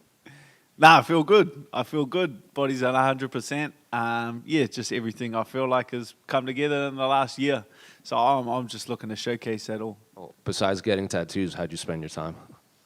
Oh, that did take up a majority of my time. Yeah, getting tattoos, but I have actually been in the gym. Contrary to popular belief, when you're injured doesn't mean you stop training altogether, or you'd probably never get anything done. So I have been in the gym. I have had a camp in there, mixed in there. You know, I was only like a week out from the Bobby Green one, 2 weeks out. That was like my second and last sparring session when I re-broke my arm. So I have had like a full training camp in there, even though I didn't get to go out there and put on a show for everyone. But yeah, I'm just excited. And they matched you up with Gamrot. Do you like this matchup, or were you hoping for someone else? I love it, brother. I love that sexy little number he's got next to his name. That's what I'm coming for. Did you have to bring in anyone specific for this? Because you know his last few fights are very grappling heavy. Yeah, it's just been a pest of a training camp, really. Just everyone diving at your legs for the past 6 weeks. I can't say it's the most fun I've ever had, but getting hit in the head a lot less is probably it's not bad. It's not bad. So are you hoping, like, you know, you beat him, you get his number, and then all these names that I feel like you've been calling for the last several years now, they might be forced to take that fight? Oh, they'll have to, brother. They'll have to. That completely changes the direction. Like a lot of the big names in the division are all coming off losses. Oliveira, Poirier, Gagey, Chandler, like all of these guys. are going to want something I have, which is going to be a 3-fight win streak. You've been in the UFC for 10 years now. I think coming either relatively soon or within the next few months. And back then it was guys like you and James DeHuna and Mark Hunt, and you're the kind of the last one standing from that part of the world with this new generation. So do you feel like a veteran in this sport in the UFC, or do you still feel like you're like the young guy, like fighting and making a name for himself? Yeah, I feel like I did get into the UFC very young. Like I was only, I think I just turned 24 when I first got into the UFC, and I was not a well-developed fighter by any means in the imagination. So yeah, I've had to do my development. In the big show, I've had to do my development against the best guys in the world, and you're obviously like trying new things. Like some fight completely southpaw, some fights I'm orthodox, some fights I'm wrestling, some fights like all of these tools I've just been. But you've got no choice. If I would have just got into the UFC and stayed man, I was like a forward pressure fighter that would wear you out, come forward and fight you on the inside, which is the dumbest move humanly possible as a 6 foot tall lightweight. So I've just constantly been working on things, and I feel like everything's just coming together now where I can, like showcase a finished product. I feel like I just got good in the last year, so it's like, well, I'm going to quit now when I just got good. Doesn't make any sense. So do you watch your old fights and you're just like, oh no. Dumbass. If I watch some old fights and I think about how crap I actually was, like I would wipe the floor with myself. Which fight do you watch that you were like, all right, that was the turning point? Nah, they're all like trying new things, trying different things, and it's just. I feel like the level has definitely changed from what it was. Like even the guys from our gym coming through into contender series like Cam Ralston, Navajo Sterling, Aaron Toe, like these boys they're completely well-rounded fighters. Their level is there. You have to come into the UFC now ready to compete with the elite of the division, and you have to be incredibly well-rounded, or it's a waste of time coming in altogether. I feel like 10 years ago, I come in as just a forward pressure striker. You'd sink. You wouldn't even get into the UFC now. I feel like the level in the last 10 years has grown exponentially. Just two more for me unrelated to this fight, but November 1st, they're going to implement those new rules with the 12-6 elbows. Man, I don't even follow the current rules, so they're not a concern. They're no concern to me, brother. Obviously, I assume I know your pick for the main event, but how do you see that fight actually playing out between Israel and Dricus? I'm usually chomping at Israel's heels and sparring, trying to piss him off, but I just stay away from the cob during this fight camp. He's just hitting like an absolute truck. I can't be bothered anymore. Hi, Dan. Why did you throw a drink at a guy at a rugby game the other day? Why didn't you ask us on the pub talk? We did a pub talk yesterday. You're going to do it now. I wanted you to have a crowd. No, story time. Nah, so Kai invited me to watch our home team, the Warriors. And as you know, I'm a very passionate Warriors supporter. And there was another cob from the other team, the Parramatta Eels, and he was standing up there and he was rubbing it into the boys. The boys are getting pumped. I think we were 20 points down at before halftime, and every time they score, he's kind of rubbing it in. So I said, I'm going to start getting into this bloke. So we were absolutely spraying each other. It was like the most fun I've had the game in a long time. And then every time they scored, he was getting up. He was getting up and he was looking at me and he was going, "How you like that, Hangman? How you like that?" Usually, if you've seen me before, I throw my shoes at people, but I have my Timberlands boots on and I don't throw my Timberlands. That's one rule. That's why I strap them on. So yeah, I fired a drink at him, but he messaged me after and he's like, "I wanted to grab a picture with you. Where'd you go?" And I said, "Oh, Kai made me leave." So I had to, Kai made me go home. But no, I'll message him. I'll follow him on Instagram now. I said, we'll go to the next game together and we can just spray each other, sit next to each other. It's a wonderful story. Go down right here. You signed a new UFC contract before this fight, right? Yes, sir. Yeah. Did you get everything you feel you wanted out of that? Money, yeah. Heaps of it. So I know you had talked in some other interviews, like Ariel and stuff. You love bare knuckle. Maybe that would be in your future. Do you think that's kind of pushing this to the wayside? Do you think you're here till you're done fighting now? At the end of the day, like, the UFC's the big show, brother. Like, you can go and fight anywhere else. Like, regardless of the money, it's competing in the UFC, competing against the best guys is where I want to be. Like, that will happen. I can fight bare knuckle when I'm 40, mate. There's that's my retirement plan. Big fight, obviously, this weekend, Dan. But could we get UFC Auckland back in the headlines again? How much do you want to see that happen over the next year or two? Potentially with this win, another main event. Oh, I think with a big win here, we'll be dragging another event back to Auckland pretty soon. Even though I said every time I fight in Auckland, I say I'm never going to fight in Auckland ever again, just because the amount of stress it puts on my life. But we need to drag it down for another show. It's been too long. And Dan, a lot of people might not know, but when all the CKB boys come out, a lot of the time Izzy dips into his own pocket to fly a lot of them out. Do you do something similar? Oh. Making me look bad, Cobb. Oh, wow, I don't get paid anywhere near what Israel gets paid either, brother. But nah, like, I'll pay for a few tickets. I'll get a few tickets out, brother. Well, speaking of teammates you're close to, I mean, Aaron Toe, he's going to be on the Contender Series. You've been with him for a very, very long time. You were coaching him. He's now a teammate of yours. Can you speak about that relationship? Yeah, I'm excited for it. Like, Contender Series is built for Aaron Toe. Like, he's an action pack. You can't calm the kid down. So he goes out there and he looks to take the guy's head off.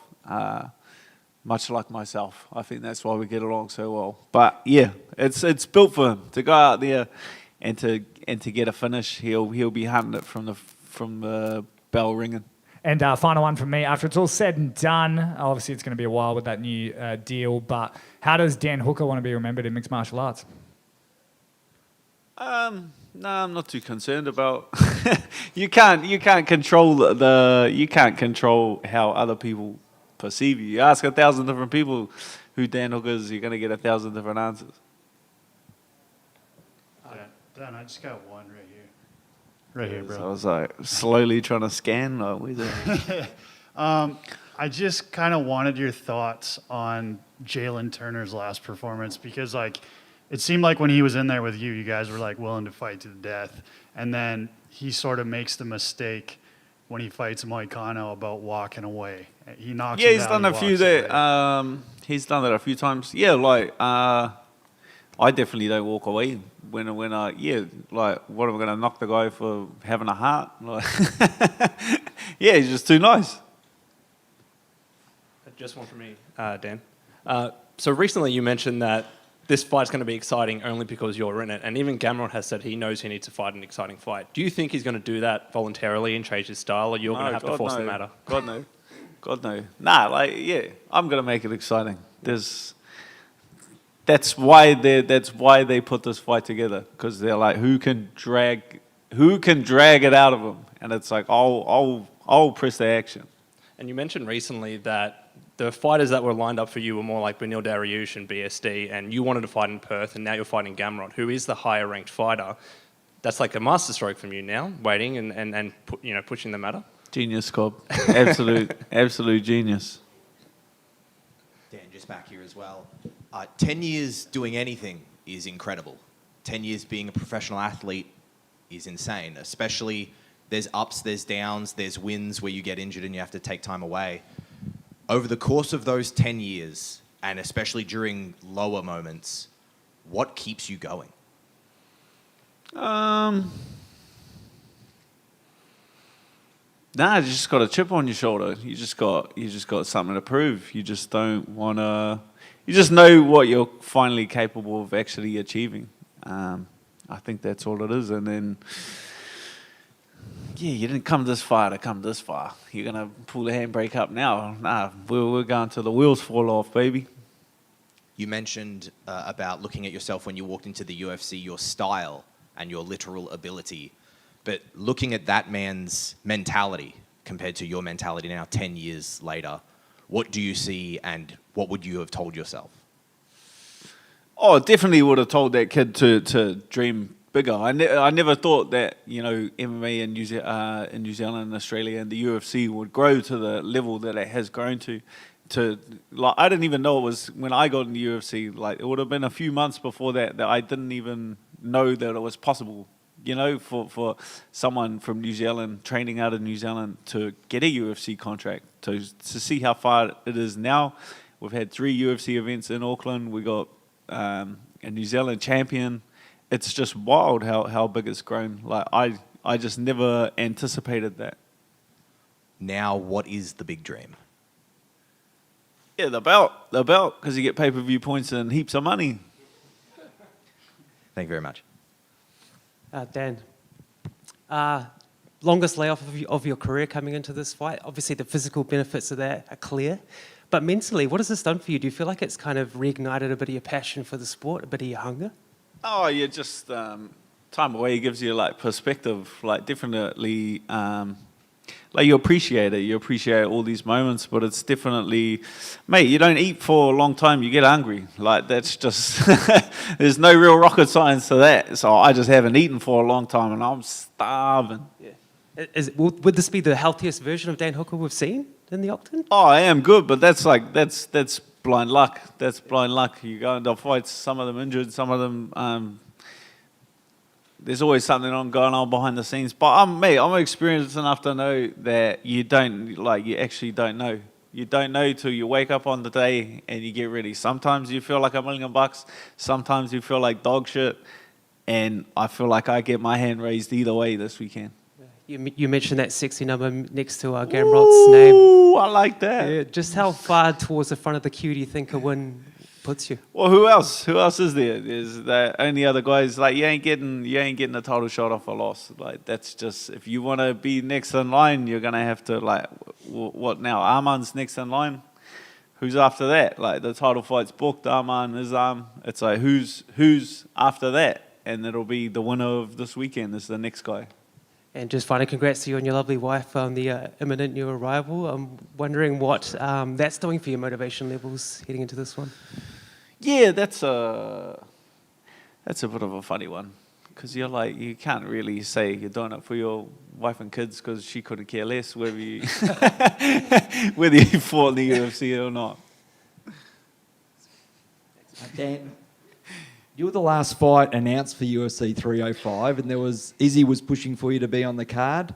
There was a lot of speculation about your opponent. I think Dricus Close was mentioned, Benel Dariush, and then Bobby Green. We saw how that went at UFC 304. He said he was willing to fly down to Perth to fight you. Then it landed on Gamrot. Was it hard for him to find you an opponent? I mean, what was the names being mentioned to you before landing on? No, I didn't have a single name mentioned to me, brother. That's what my manager Ash is for. He takes care of all of that. I was just hell bent on being on this card. I said I'll fight any man on this card. Get me the best bloke to put his hands up.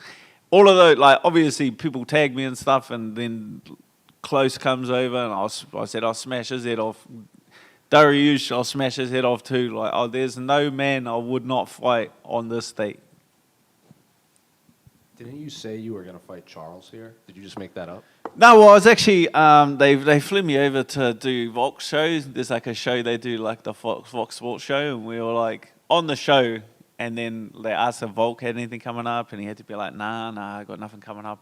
And then they asked me, they're like, Dan, have you got anything coming up? And I didn't want to be boring, so I kind of just spun a bit of a yarn. I said, well, actually, I do have something to announce.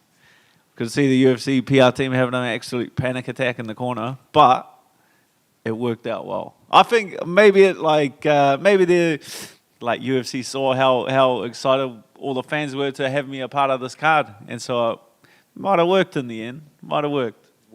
Was there any part of you that saw the excitement and then you were like, oh, maybe I will fight Charles in Perth? Oh, yeah. It sounds good to me. It sounds good to all of the fans. Why not? Dan, to your right. Gotcha. Hey, just as a gym, obviously you got a few boys on this card. Have you spoken about like everyone like winning on the card and what that feeling would mean for the gym?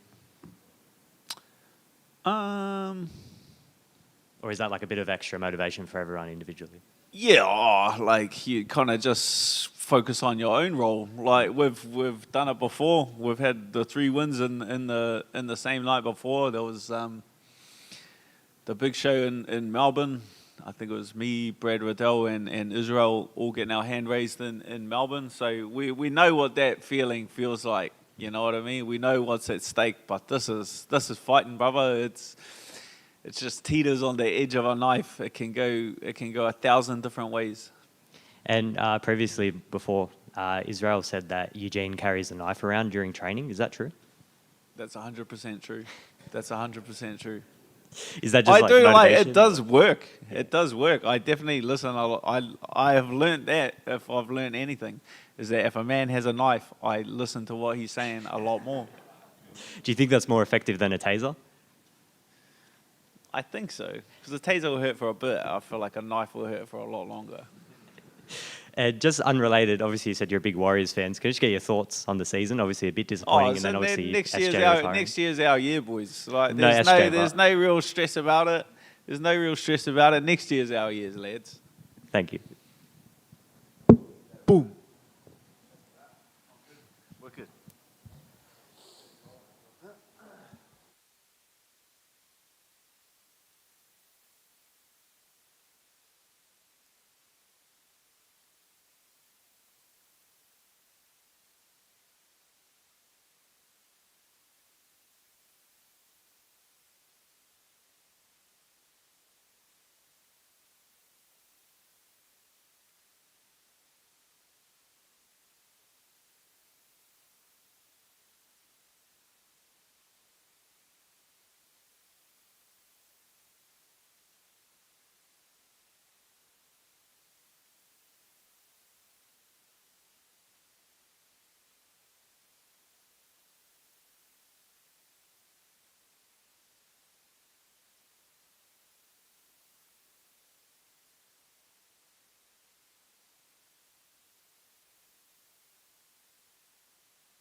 Casey, other side.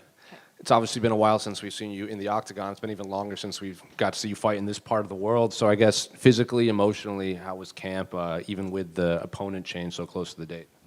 Yeah, great camp and super excited to be here in Australia. It's been a long time coming for me for this homecoming, 4 years, I think, since I fought in Australia. So just super excited that I'm here. When they announced this card, did you think it was a no-brainer that they would put you on this? Because they had been to Australia since you came to the UFC, but this part of the world never really got to see you fight here. Yeah, I think that as I was like building and growing and they had me in the Apex and the Australia cards kept happening, I was like, one day. And then last year I got booked on Sydney, but something happened and I fell out. So I got booked on this card and I was super excited. Then I lost my opponent and I was like, oh my God, am I never going to fight in Australia in the UFC? So a little stressful for a minute, but grateful that Luana took the fight and I'm still here. Well, Luana, like you mentioned, she's on a bit of a run in the UFC, and she's very popular now. So, is this even just a better case scenario, like a bigger named opponent, and more eyes on you here in Australia? Yeah, for sure. You know, she's got a lot of hype right now, and 3-0 in the UFC, I think. So, it's exciting for me to be able to take that away on Sunday. And you know, I know what that feels like. I've been there and done that. So the confidence that she has, I'm sure coming in, she feels great. So even better for me. Well, I was kind of, if you could expand on that, like you were 3-0 in the UFC and you were like this name that everyone was fighting, and now she's in that same exact position coming to your part of the world. So what do you think she is feeling coming into this? Because yes, it's a quick turnaround, but she seems to be like, you know, the more popular fighter in this division right now. Yeah, she'll be feeling like pretty confident, I'm sure. You know, she just got a big finish and everything. So I'm sure that she's riding a wave of positivity, but I feel good too, and she has to get in there and fight me at the end of the day, so we'll see what happens on Sunday. And then after your last performance, you posted something on Instagram that during the fight, you just couldn't do what you were doing in camp. You said it was a good camp, even in your last fight. So did you have to adjust anything just mentally coming into this so you don't feel like that again? Yeah, I started talking to a sports psychiatrist as well after that last fight, but I'm not sure if that even had anything to do with it. I talked to a lot of people who have been in the UFC for a long time, and they all say that some nights you just, you don't show up. You can't expect to be on 365 days of the year, and, you pick a date 10 weeks out and you're like, I need to be ready on this day. Some days you're not, and you just got to learn to roll the punches. What is it like being in a UFC, a high pressure UFC fight, and your body is not reacting to what you want it to do? It's kind of weird, but to be honest, like when you're in the cage, you kind of drown out all the noise, so it does just feel like something weird is happening. But I guess there's just a lot of people watching, and then once everything's happened, the fight's over and you're leaving, you're like, oh wow, there was actually a lot of people here that just saw that happen. So yeah. And then 2 quick ones for me, unrelated to this fight, but November 1st, they're going to implement those new rule changes with the 12-6 elbows and the new definition of grounded opponent. I'm curious, did you hear about these rule changes, and what do you make of the new rule changes?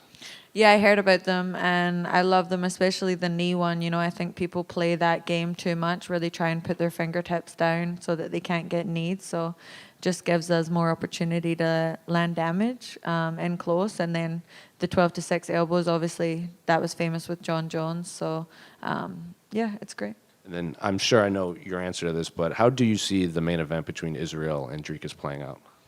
I'm obviously rooting for Israel being here in Australia. I would love to see him get the win in front of a relative home crowd and get that belt back. Casey, just over here to your left. This is your first camp, not at Extreme Couture in Las Vegas, I guess. What was the thought process behind that? Yeah, I just wanted to get a fresh set of eyes, I guess. I think when nothing's broken, you don't fix anything. So just now that I had a couple of losses or setbacks, just look back and evaluate myself and things that I could do differently, and just get a couple of different opinions as well from people that I know have great fighters and that I trust. Is that something that'll be a permanent move moving forward, or just kind of playing it by ear? Yeah, I'm just kind of playing it by ear. I'm trying to really focus on myself now instead of focusing on certain opponents and stuff like that. So just getting myself to be the best that I can be. So whether that comes with a different move or going back or back and forth or whatever, we'll just see when it happens, Thank you. Casey, right here. I'm sure you've heard this one before, but your strikes landed per minute record is the highest in the UFC, 8.71. Mm-hmm. What do you just kind of attribute to that? Like your high output, no one else who's had as many fights as you've had is even close to you in that statistic. I just like to fight, and I like to hit and get hit. I know it's probably not great, but as you can tell in the Roxanne fight, the most fun that I'm having is sort of when it's a scrap like that. So yeah, I guess I just like to throw down.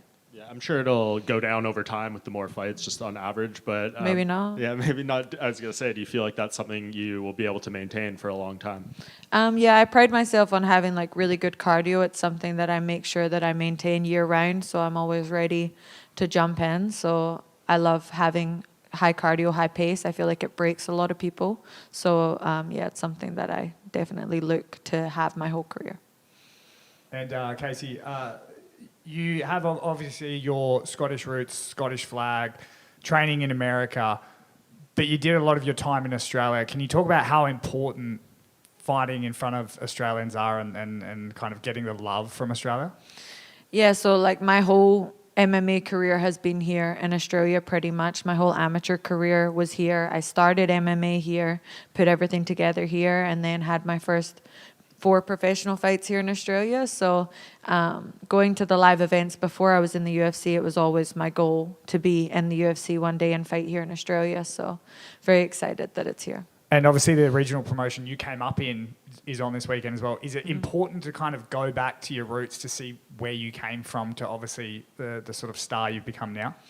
Yeah, I've been to a lot of Eternals since, obviously. It is run by my dad, and my little sister fights as well. So I've been back to a few. I've done some commentary for them and stuff. So I'm starting to get involved in more aspects of it, and it's super cool to see the growth of Australian MMA. Obviously, this card is filled with Australians. A lot of them are people who came in at the same time or after me as well. So there is this new generation, and then sort of seeing the people who are coming up next especially the females. For me, I like to follow that. So just seeing all of the regional Australians who are doing well. Well, I mean, while you're on that, who is next?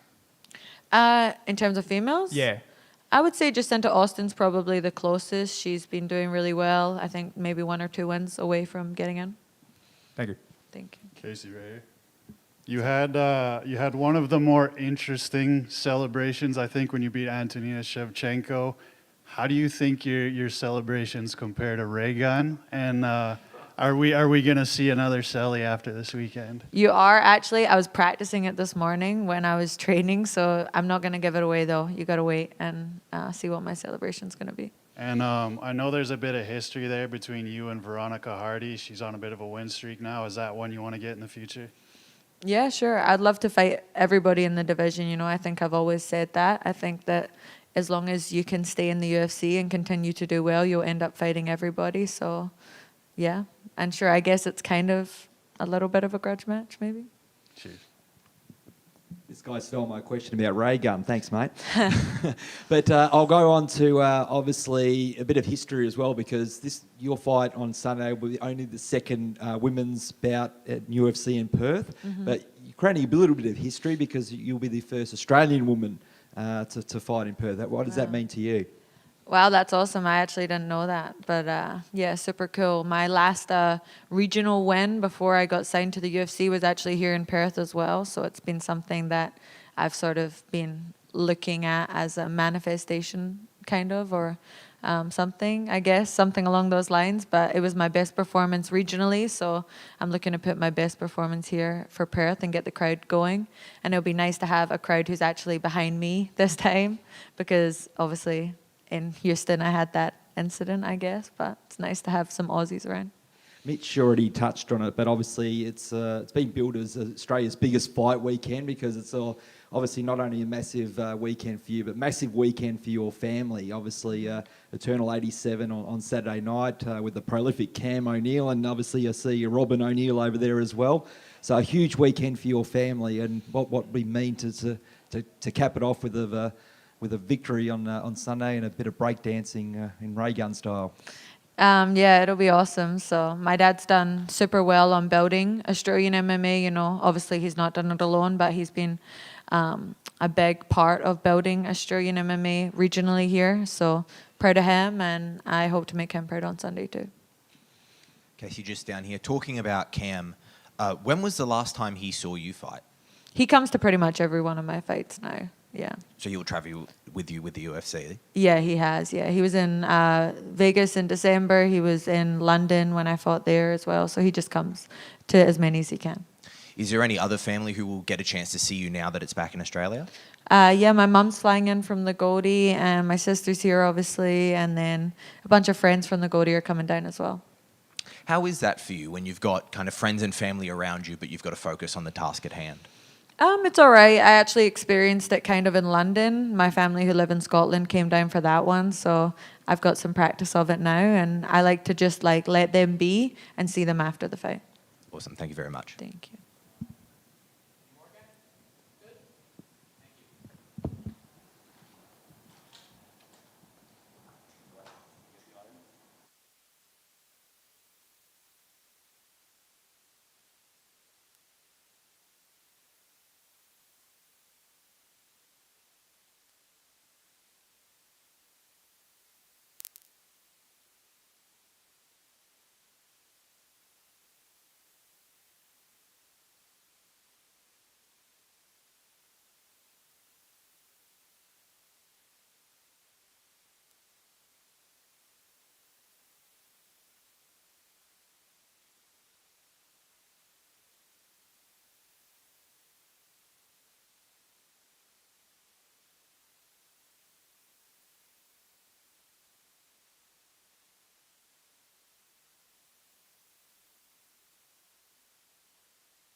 we doing? Hope this works first time.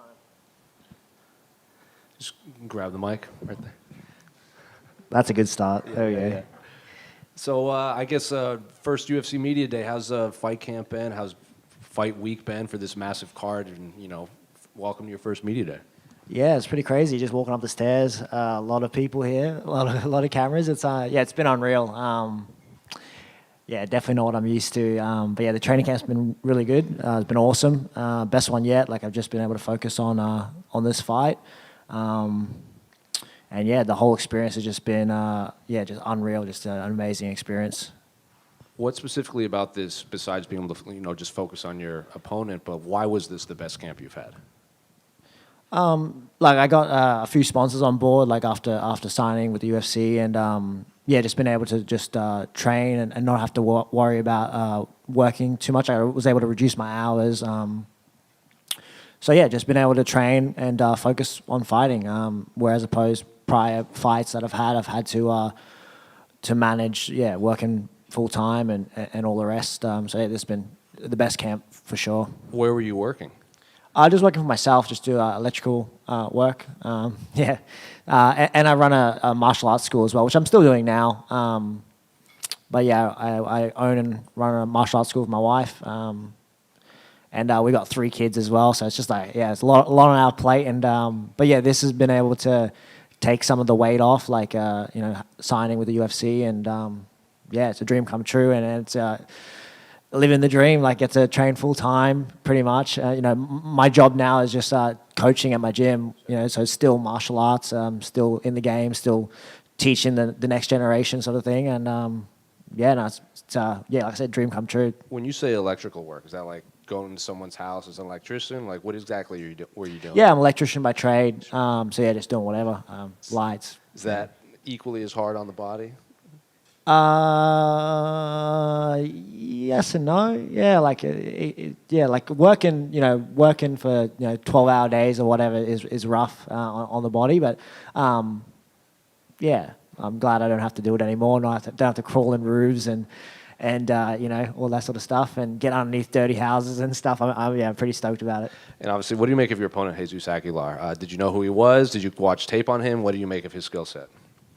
I've seen it. I've seen just the one fight. The one he's probably most famous for. Knocking out like another Aussie from Gold Coast, Shannon Ross. I think that's made the runs. I saw that, but I didn't know him prior. Besides that fight. What do I think of him? I think he's a power puncher with good wrestling. He's had 3 fights in the UFC now and a Contender Series fight, so he's got some experience on me. But I'm excited about this fight. I think it's a good matchup for me. So normal, because most of his wins have come by submission, and then his most famous one, like you said, though, was that pretty violent overhand. I think it was an overhand right that knocked him out. And you see sometimes grapplers can, when they feel that they can knock someone out, maybe they don't use their grappling. Maybe they get overconfident in their hands. Are you expecting that, or did you prepare for the guy that has 6-7 submission wins under his belt? Most of his submission wins, like their guillotines, like 5 of them, like they usually like off a reactive takedown, like someone shoots takedown and grabs them, or like he's striking. He does strike. Like I watched some older film of him, and he does throw hands and then shoot for takedowns. But I'm just ready for everything he brings. But I don't know. I don't know what he's going to bring. Whether he's going to I imagine the game plan would be to stay on the feet and strike a bit more. But we don't know until we're in there. And then two ones unrelated to your fight. I know you're relatively new into the UFC and everything, but I don't know if you saw, but November 1st, they're going to implement those new rules that allowed 12 to 6 elbows and redefined grounded opponents. So I can see the smile on your face. Yes. Do you like those rule changes? I love those rule changes. Yeah, absolutely. Bring back soccer kicks as far as I'm concerned. I love those rule changes. Groin strikes, bring them in. I love it. 12 to 6 elbows. That's great. It shouldn't have been. I think shouldn't have been a rule in the first place. Grounded opponents. That's a real interesting one. Like my game's definitely developed over the years, and like my last 4 fights, I've won all by TKO. So when I say grappler, like when I consider myself a grappler, it's a grappler to do damage. So I take people down, try to finish the fight on the ground. 12-6 just gives me another, my imagination's going wild with that, like the positions you can get, the things you can do, and then the knees, right? Like the knees to the head, like it's only if your hands are touching. You need, the new rules are basically you need something else besides your hand. So it'd be like your hand and your hip or your elbow. Man. You can't play that game anymore. Yeah, that's incredible. I find myself in that position all the time. People playing that game, like touching just the fingertips on the ground, and I'm like, oh man, I wish I could kick you in the head right now. That I'm really excited about that, especially that one. I find myself in that position a lot when I'm taking guys down. They just place a hand on the mat to avoid getting kicked or kneed. I'm all for it. Then last one, can I get your thoughts on the main event between Dricus and Israel? What a main event! It's incredible. I don't know how the fight's going to go. It's going to be an interesting one. It's a huge main event. I think Adesanya is going to take it and upset a lot of people, and it's going to be epic. Stewie, just to your left, mate. Back here. Yep. Hey, Josh. How you going? doing? Good, mate. Obviously, a UFC event. You got a whole lot of new media here and new fans that may not be familiar with you. I guess. What are some things you'd want the new members of the public and the media to know about you as a person and you as a fighter as well? Great question, Josh. I don't know. What do you want to know about me? I don't know. I've been in the sport for a while. I've been training for 15 years. Family man. I got 3 kids. Was working full-time job as electrician. Born in the Solomon Islands.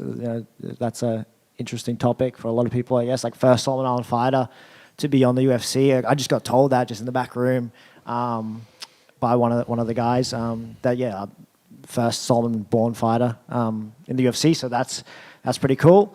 What else about me? I look to hurt people. I don't know. I just look to finish fights. That's something. I've got 7 out of 8 finishes, and I'm always looking to finish fights and put on a show. And on the Solomon Islands, for those that might not know the story, I guess if you were quick to share a quick little glimpse of what that was like, and I guess the story you got coming over here. Yeah, it was.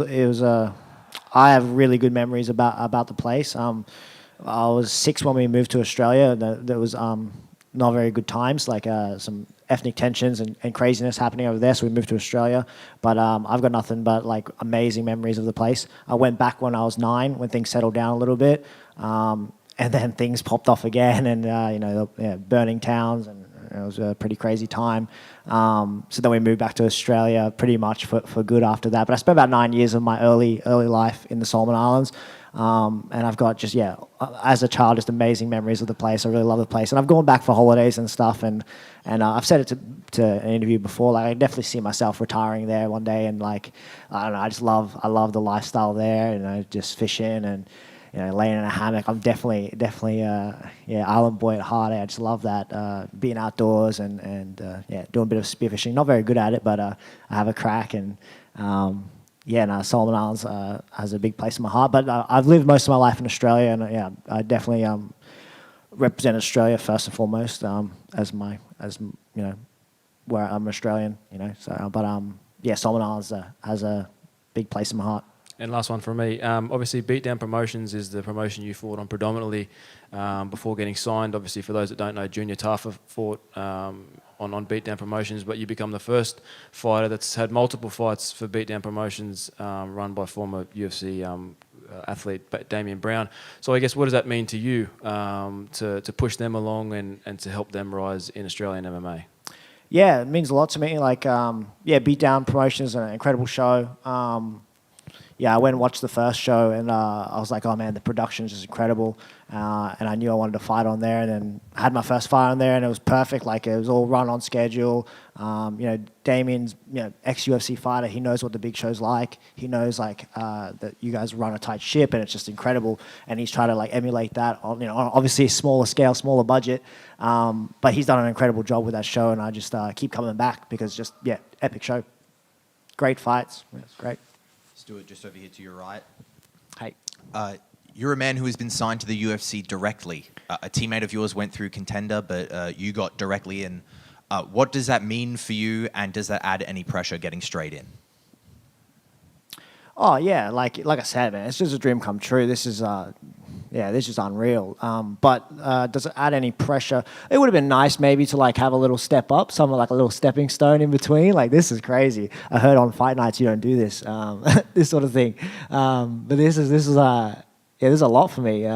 But no, it's but yeah, this is where I want to be. You know, this is ultimately where I want to be. So I'm gonna embrace it. Like it's not too much. Like it's fine. Like it's it's been a great week, and but there's no extra pressure. I'm just at the end of the day, it's a fight. You know, we're gonna go out there and fight. It's the same anyway. You know, like you just got to dial in when you get in there and touch gloves, and it's just another man in front of you. Just Why do you think you got signed directly in and didn't go through the contender?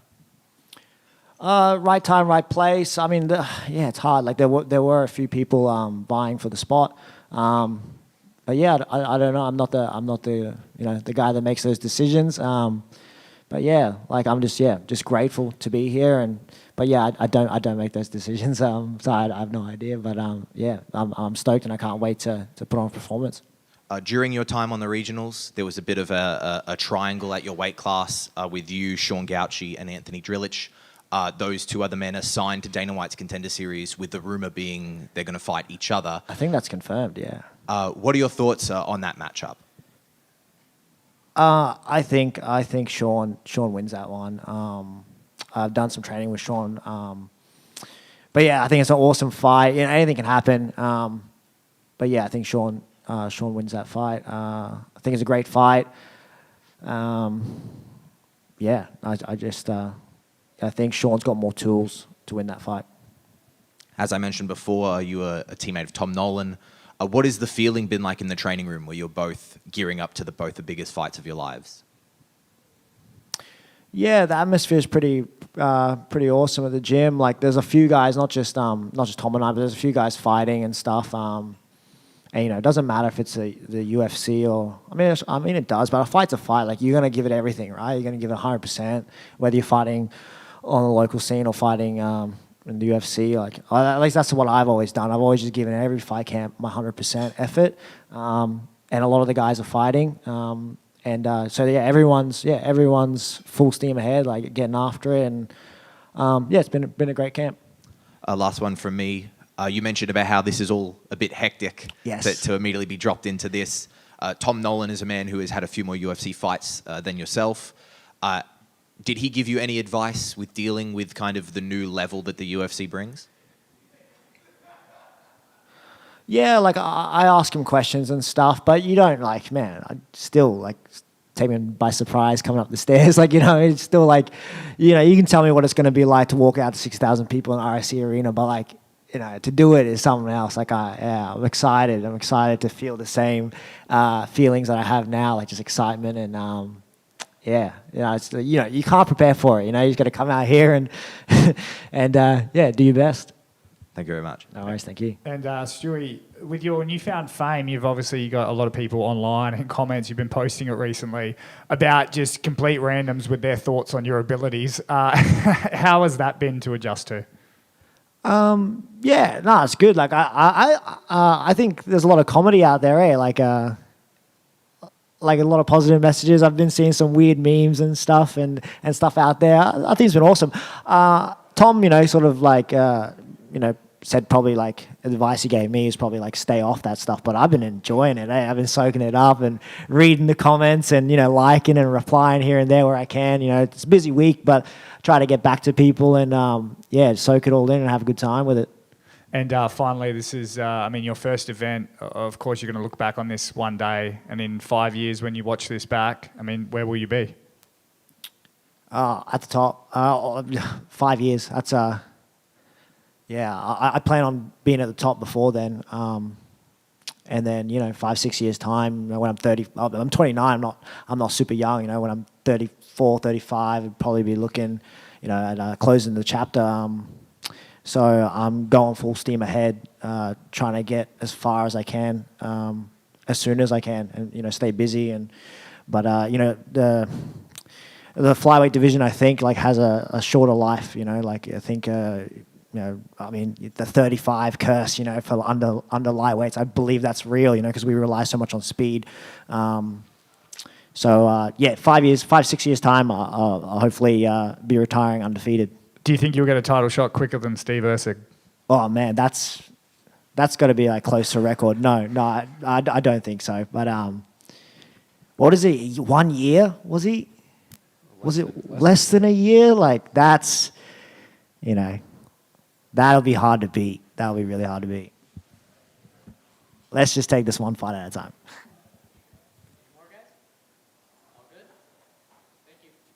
Thank you guys for having me.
Good, Mike.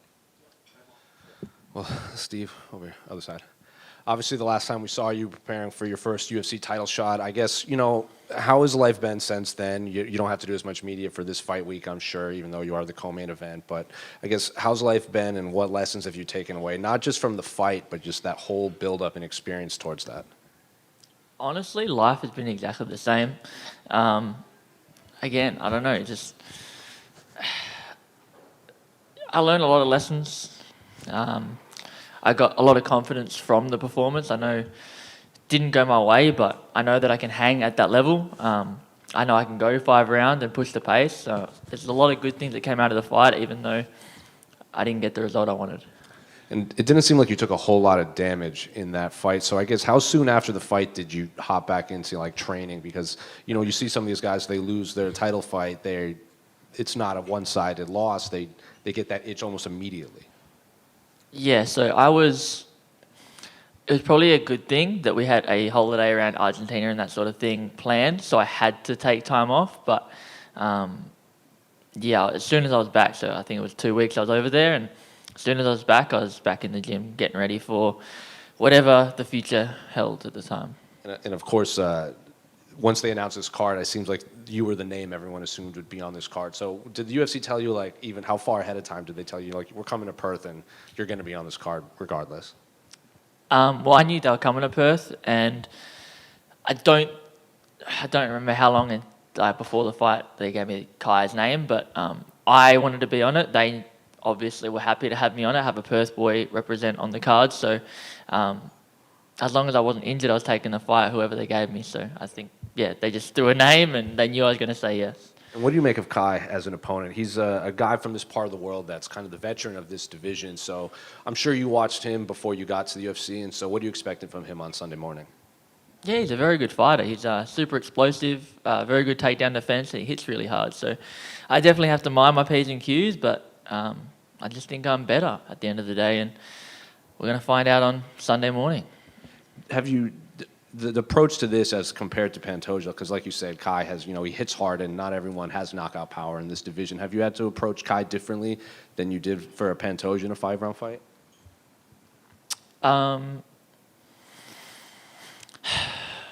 Not really. I mean, they both throw wide shots more so than anything else. It's just I'm not preparing for a guy who wants to take me down constantly. So I guess more of my camp is focused on the striking element. I'm not delusional. There is a chance, especially if it's not going well for him, that he will try to take me down. So I still need to keep that up and keep improving at it. But a lot of it's focused on the stand-up. Were you hoping this would be a 5-round co-main event? Because it's like, lately we've seen these, there's a title fight and then maybe a co-main event would be 5 rounds. Yeah, so after going 5 rounds, I definitely want to go 5 again. I think 5 suits me. I think the fact that I was finishing over the top of Pantoja means that I can finish over the top of a lot of people, and I just think 5 suits me. Are you surprised that you're returning before Pantoja in that fight? No, not at all. He first of all said that he needed to take some time off, and I like being active. I like fighting. So, yeah, not surprised at all. Can I get your thoughts on what happened to Muhammad Mokaev? He was a big name in this division, and now he's no longer part of the promotion. I don't want to kick a man when he's down as much as possible, but yeah, he made some decisions. He obviously wasn't. People didn't make a fan of people, I guess, as not the fans and obviously the people in the company. So I feel bad for what happened to him, but I guess he did it to himself. Then 2 quick ones unrelated to your fight, but I'm sure you saw in November they're going to implement those new rules that allow 12 to 6 elbows and redefine grounded opponents. I'm curious, do you like those rules, and do you think it's been a long time coming? I don't know if I like the rules or not. I kind of do, kind of don't. I want to see how they translate. I'm excited to throw a 12 to 6 elbow at somebody, like climb the tree and throw one, but I don't want to get hit by one so much. So I will see how it works out. And can I get your thoughts on the main event between Dricus and Israel? Yeah, I think Izzy's really good, as everybody knows. I think he's going to hit him. He's going to be able to find a way to put his hands on him to start with, and then I think Dricus is going to keep pushing and then eventually walk onto a really devastating shot. Thank you. Steve, right here. You and I talked yesterday. You said you kind of have a bucket list. You want to get a fight with a Mexican fighter because you love the culture and everything kind of about that. So where did that start for you? Like, how did you come about, being into the Mexican fight culture? So, I mean, there's been so many, like Julio Cesar Chavez, Canelo Alvarez, far out, I'm going to butcher his name, the guy that fought Manny Pacquiao, Marquez, yeah. There's been so many great Mexican boxers, and again, they're fighters, and at the end of the day, that's what I like watching. I respect and I love watching technicians as well, but I want to see somebody who's a technician that goes out and wants to brawl with people too. Like that's my favorite thing to watch. And then how do you think the fight's going to go between Brandon Royval and Tatsuro Taira? I think Tatsuro Taira has a really good chance of winning this fight. I don't think Royval's takedown defense and overall jiu-jitsu will be able to stop Taira. I don't necessarily think he'll finish him, but I just think he'll be able to take him down and control where the fight gets played out. What do you think the best meme you've gotten so far has been? Because I think there was one, it was a 305, and it was like a cast of The Office with all the fighters on it. What do you think the best one you've gotten is? I do honestly really like the one of Al Pacino sitting in front with the Botafogo out the back, and I think that's a pretty funny one. I like that one. Steve, you go back to last year, UFC 284. You're actually fighting at Eternal MMA the night before, knowing that you probably should have been on that UFC card. Fast forward to now, you're fighting in the co-main event in front of the Perth home crowd. Is something that you always wanted. How's that build-up been for you? Yeah, it's sort of weird how quickly you get used to you're fighting away. Like this whole week sort of felt kind of foreign. I'm in my own house. I'm doing all the things I normally do when I'm training, but I'm fighting this week. So it's kind of odd that was normal just over a year ago and now it's foreign. But yeah, I'm very excited. Got all my family, friends and people that have supported me coming along to the fight. And I can't wait to put on a great performance for them. as MMA fans, we always knew who you were. We always knew that you were destined to be where you are now. But how has your life changed? Obviously, being in the limelight. We saw you with the local AFL team with West Coast Eagles getting presented a jumper. I mean, how you're still the same person, but how's everything else changed for you in a short amount of time? Yeah, so mostly things haven't changed, but yeah, every now and then I get to do something really cool like that. I get to meet the Eagles, I got to meet the Wallabies the other day. I get to have these experiences that not everybody gets to have and kids dream about. But every other time of the day is the same boring life I had before. I go to training in the morning, I'm there basically all day, and then I go home and go to bed. So, yeah. And we had Jack Della Maddalena last year, obviously first Perth fighter. You're obviously the second, but again, you've got the co-main event, obviously a top billing. So it's that must be obviously huge, exciting for you. But the amount of fighters from Perth coming out and doing well, and obviously we've got 3 guys from Perth fighting on the Dana White Contender Series coming up. I mean, it's huge for MMA in Perth, isn't it? Yeah, it's massive. I mean, for a long time, growing up myself, I got told I need to go to the US. If I want to be any good, I got to go to this place and that place, and you can't do it from here. It's not big enough. So the fact that, you've had Jack Della, you've had me doing what we're doing, and now you have the younger guys, Drillich, Cody, Quillen, coming up from Perth as well. It just shows anybody that doesn't matter where you're from, you can make it happen if you really want it to happen.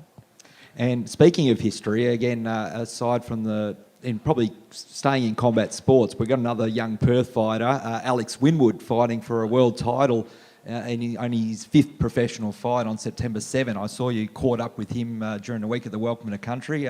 What do you think of Alex Winwood and a message for him as he tries to break Jeff Fennick's record of becoming the fastest Australian to win a world title? Yeah, obviously he's a great talent. I've been at I think I've only been at one of his fights live once, and he's very technically good, which you have to be if you want to be fighting for a world title, right? So he's a very good fighter, and I think he can do it. I think he's a great fighter, and I wish him the best of luck. All the best to you as well, Steve, Astro Boy. Steve, just down here. A big thing that you've spoken about in the past is opponents' toughness and being a tough individual. Where do you rate Kai Kara-France's toughness? Yeah, he's very tough. I'm trying to remember the fight he fought. Doesn't matter who he fought. Anyway, but he's he was getting choked and he couldn't get the guy off his back, but even though he's deep in the choke, he was fighting the whole time. He didn't give up. He's a tough guy. I'm just hoping he's not as tough as I am. Your last fight before you joined the UFC was here in the hometown, but now obviously a much bigger stage. Is family coming out to see you? Yep. How is that for you? You're fighting, I suppose technically not the biggest fight of the career, but still a very big fight at home. How is that to have the family around? Yeah, it's good. It's very good. I've been very lucky though in the fact that my family have travelled to Brazil and Vegas or New York, all that sort of stuff. They've always sort of been around, so I'm very blessed that way, and I get that same thing, just they don't have to travel now.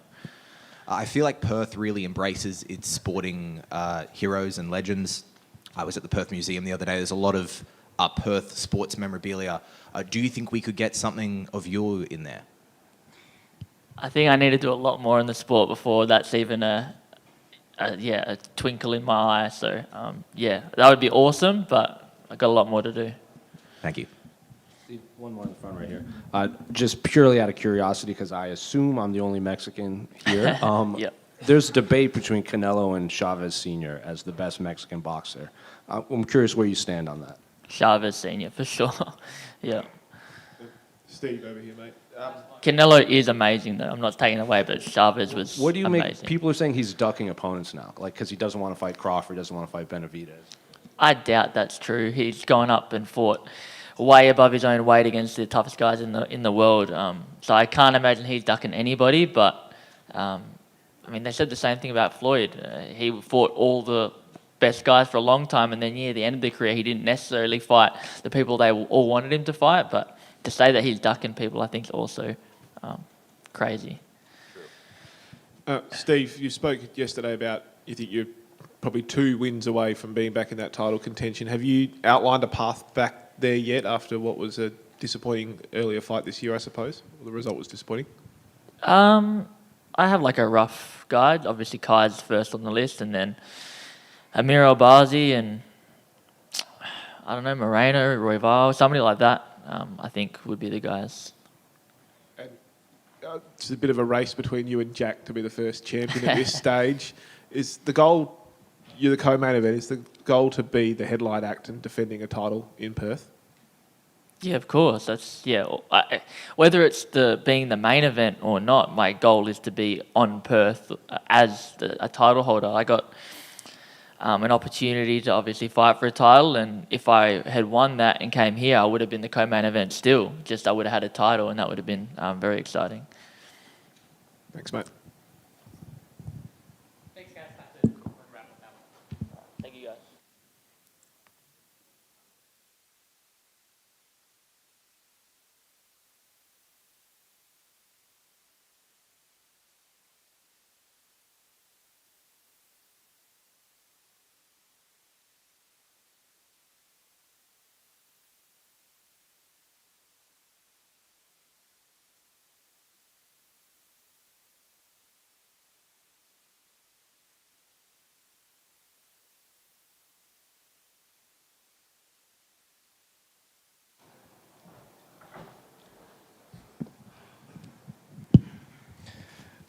Who's got the first question? Josh over here.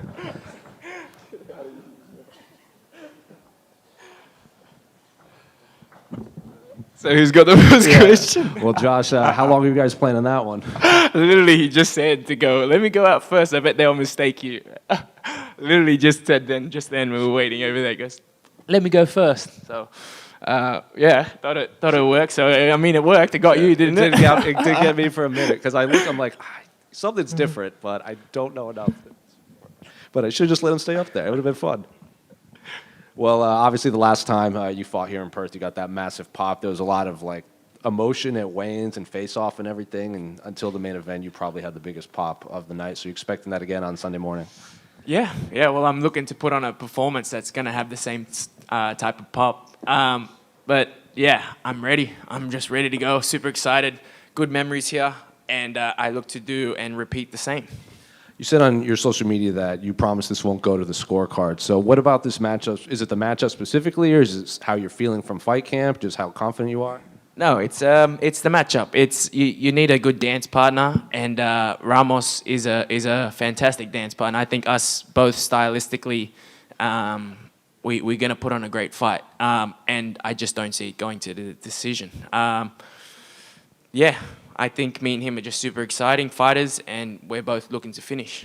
You had to practice defending those spinning back elbows that he likes to throw a whole bunch? Yeah. All my training partners had real fun putting on the elbow pads and practicing all those spinning attacks. So, yeah, I'm very well equipped now. Have you run into him in the hotel room at all? Because, we saw him at that Welcome to the Country ceremony, and he was actually getting involved with all the local fighters. So, what do you just make of him outside of the octagon? Oh, man, I think he's a very respectful guy. I did run into him in the lobby, and he came straight up to me, shook my hand, and just said, yep, nice to see you, sort of just a nice, very nice, respectful guy. So, yeah, there's no malice like the last Melsick fight. So this one's nice. Yeah. Well, I remember that seemed to catch you off guard a little bit, just how aggressive he came. So is this a nice change of pace, not having all of this just strange animosity from your opponent? Yes, and look, we're gonna go in there. We're gonna punch and hurt each other. But yeah, it's nice to not have to think about if we see each other in the lobby, if we're gonna have to throw hands in the lobby. So yeah, it's nice to not have to think about that. And you've been in the UFC for a little more than 4 years now. So do you feel like a UFC veteran at this point, or do you still trying to feel like you're kind of getting your feet wet in there? Yes and no. I feel like I'm still young in the sport, but yes, I've had some time now in the UFC, and I'm getting comfortable sitting in front of everyone, talking to you guys, dealing with everything, the media, the fight week, just the UFC in general. So yeah, I'm feeling good and feeling like I've got the experience, but I still feel young in this sport. So. And then two quick ones for me, unrelated to your fight. I think your last fight, your media day in Perth, you talked about how much you just consume MMA even when you're not fighting. So I'm curious, what do you make of these new rule changes that they're going to implement in November, where they'll allow 12 to 6 elbows and redefining the grounded opponent? I love it. I love it. I mean, why did they implement that 12 to 6 elbow to begin with? Makes no sense. And also the grounded opponent thing, I think a lot of the grapplers have been using that to their advantage, being able to play that game where they can, put their hand on the floor and avoid being hit. So, yeah, I think it's all around good for the sport. Well, I think the theory was back when they were making the rules, someone saw someone break a center block with their elbow, so they were like, no, it's too powerful. Makes no sense. Yeah, and can I get your thoughts on the main event between Dricus and Israel? Yeah, that's a fantastic matchup. Super excited for that one too. Dricus, we all know, is a bit awkward on the feet, but it works for him. And he's strong. He's powerful. Like I doubted him when he fought Whittaker. I thought that Whittaker was going to run right through him, but obviously not. He proved me wrong. And then I thought the same thing with Strickland. I thought Strickland was going to run right through him, and again he made me a believer. But again, Izzy is Izzy. So I think Izzy's just on a whole nother level into the striking department, and I just think he's just cleaner, crisper, and I think he finds a massive finish if Dricus comes aggressive the way he usually does.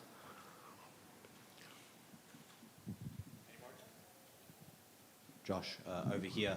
Probably not a great question to ask you before you make weight, but any luck on the KFC sponsorship? Unfortunately, no. So I've given up on the KFC sponsorship. I'm not looking to go on that route. If I did get that sponsorship, I probably wouldn't be making featherweight anymore. I'd probably be up in the welterweights, middleweights. So I'm glad that I didn't get that sponsorship. But any beer companies that are looking to sponsor me, I'm happy to be a beer sponsor, to be an advocate for beers. So any beer sponsors. And of course, when you came out, there was that little switcheroo there. How is it to be in fight week with the family? It's the best. It's honestly the best to be able to share this sort of experience with my family, with my partner, with my baby. She's at the back over there. There you go. Just to have all of this is just. I just realize I'm living in the good times now. I don't want to be like, when I'm a bit older and look back, those were the good times, and not really take it all in. Where now I'm just like taking it all in and having the most fun with it and just getting the most experience out of it and enjoying it. So why not? Why not enjoy it as much as I can? Because I feel like when this time's gone, this time's gone. My fighting career's done. I'm not going to be able to fight in front of everyone and be in front of you guys and in front of the fans and be fighting for the UFC anymore. Like, I might as well make the most of it, have my family here, have my brother here, my partner, my coaches. It's the best. Fighting is obviously a very tough job. How does becoming a father change how you are as a fighter? Look, it's definitely challenging. Very hard on the sleep and the recovery, but it's the best thing it's the best thing that's ever happened to me. It's hard, but it's like the best thing that's ever happened to me. It's really opened my eyes. In terms of, man, time is just flying by. Like, you don't realize it, and then like in a blink of an eye, my little one has reminded me that 11 months has gone past so quick. So it's the best. And in relation to fighting, it's it's the same thing. It's just. I just got to take it in for all of what it is now, enjoy it all. So, the last time you fought in Perth, you walked out to Murder on the Dance Floor, and then following that song kind of got a bit of a resurgence, kind of became a meme.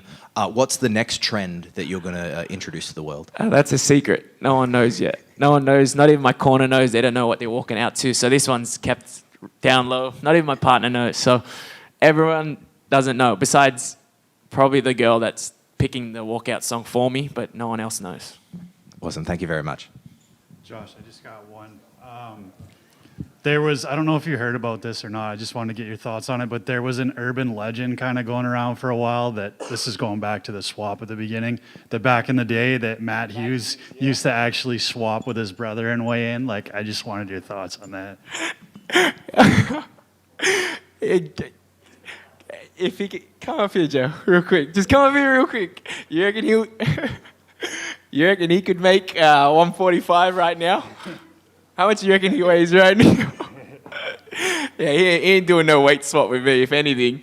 But yeah, looks-wise and the face-wise, yeah, it could have worked. I could have let him just sit up here the whole time, and then all you guys been fooled the whole time. So, appreciate you guys. Thank you.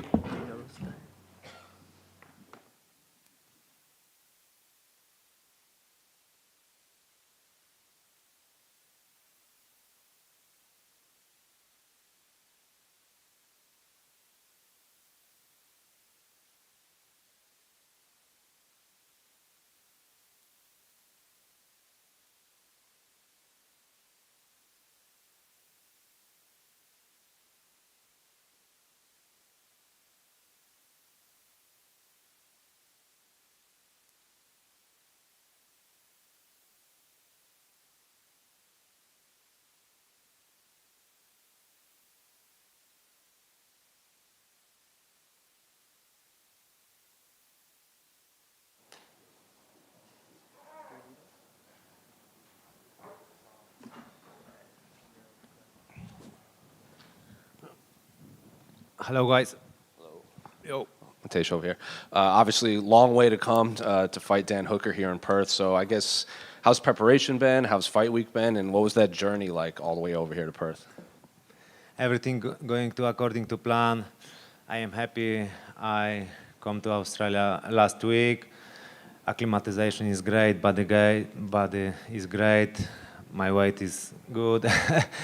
And this time I can't come to ATT doing preparation because the fight is much different zone than USA. But I spent a lot of time in Polish mountains. I did kickboxing Polish national team camp. I trained with the best guys in Poland in the feed. Thus, I did really good job, and I am ready this fight.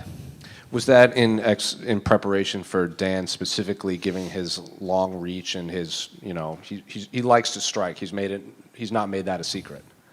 Yeah, of course. I have a lot of respect to Dan. He's high-level striker. He's long. He's rich, but he's skinny.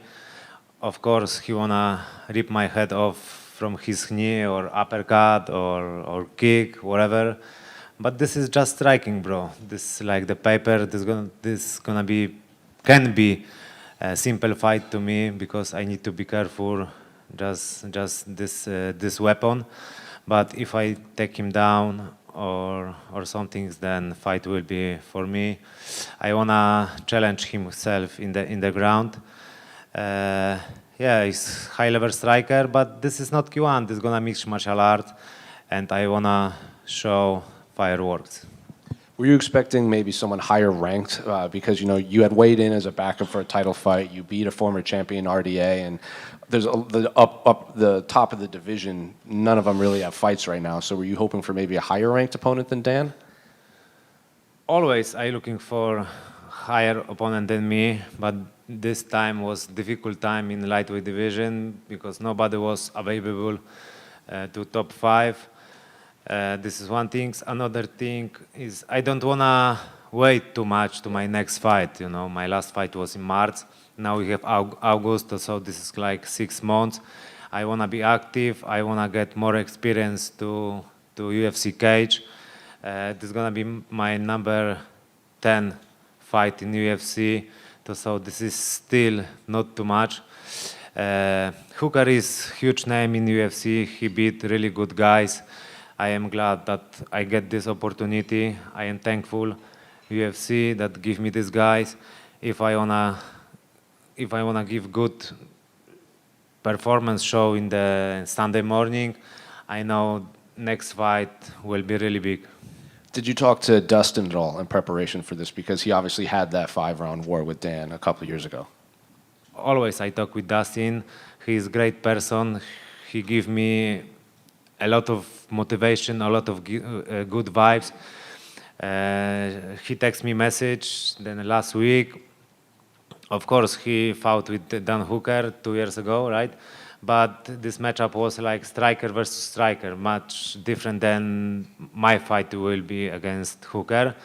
Yeah, but of course, I watched this fight like many times. I know what he can do, what he can work on. And I know why I come here to Australia. I know what I need to do in the fight. The simple sentence is like coming here to ruin the show. And I want to show like full MMA. And Dan was in here, and he said a win over you, he can get names like Chandler and the rematch with Dustin, a fight against Justin Gaethje, and maybe a fight with Charles because he could take your ranking. If you beat Dan, what are you expecting? Are you expecting a title shot? Are you expecting to serve as a backup? What do you see for yourself if you win? Of course, he's happy because I am number 5 in ranking. He is 11th, so this is like gift for him. But this is also gift for me because he's tough opponent, he's good name, and the guy give me really big experience to UFC cage. And it depends what I show to the cage in Sunday morning. But if I finish him, next fight I would like fight in the inter-title fight. Sure. But we'll see what's happened in the Islam Makhachev. If he can fight this year, for sure I want to fight with Arman again. I already beat him. His stylistic is great to me. I think the fight will be easier than first time. So first step and my 100 focus is the Dan Hooker. And then if I give really good performance, give me Arman. Why do you think this time would be easier? Because his style is great to me. He's lesser, he's shorter than me. We have story in the cage. I really like stylistic like this guy. Of course, he's number 1 in the ranking. He's a really tough opponent. But you know, sometimes you can fight the guys and the guys is problem to you. But sometimes you fight with tough guys and it's no problem fight. I think the next fight with against Arman can be a result that I can finish him. And 2 more quick ones for me. I'm sure, I don't know if you saw, but they're changing the rules in November. They're going to allow 12 to 6 elbows, and they're going to change the grounded opponent rule. So do you like these changes, and do you think it's been a long time coming? I think this will be better rules for grappler guys. And yeah, I think the change will be much better than is right now, yeah. And last one, can I get your thoughts on the main event between Dricus and Israel? The main event of Sunday. But what? Who do you think will win? I think Dricus.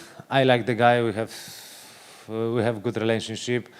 He is good everywhere. Like he's maybe this matchup is similar like my matchup against Hooker. So Adesanya is high level striker, but so wrestling is jiu-jitsu. I think not super. I don't know, but I can thinking about that. Like not this. The jiu-jitsu and wrestling is not the same level like striking. So if Dricus take him down, then fight will be much easier than for him. And I think like the power is much different to Adesanya and Dricus. So my prediction is like Dricus will win this fight. Just a quick one. Your fight was actually the last fight actually announced for UFC 305. There was other opponents speculated for Dan Hooker. When did they offer you the fight, and did it take you a while to actually accept it? Is it because it is a long way to come for you? Again, please. There was other opponents named for Dan Hooker before naming you as the opponent. Did they offer you it straight away? Was it a fight you had to think about taking? So I'll Someone try, help, I'll thanks. try, I'll try. So there were other names like Drakkar Klose Uh-huh. and Beneil Dariush that maybe Dan could have fought, or there were rumors of him fighting. So in your fight against Dan was the last fight announced for this card. Was there any hesitation taking this fight against Dan because you had to come so far and it was so close to the date? I don't know. I don't know what's happened. Just thank you, man, that you translate. I don't know what's happened. I get offered like I don't know 6-7 weeks before this fight. I agree like 1-2 minutes, and then we have fight. But I don't know what's happened before. Why Dakar Close or Benil or sometimes don't take this fight. Like I said before, I wanna be active. I wanna fight. I wanna get more experience. So I agree, and I am here. You know. Over here. Fighting anyone from this region while you're here, you're going to be not the fan favorite. But on top of that, Dan Hooker is so well liked.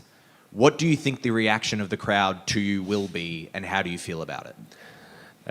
I heard like the same, like I heard from Dan Hooker, like people and crowd from here is amazing.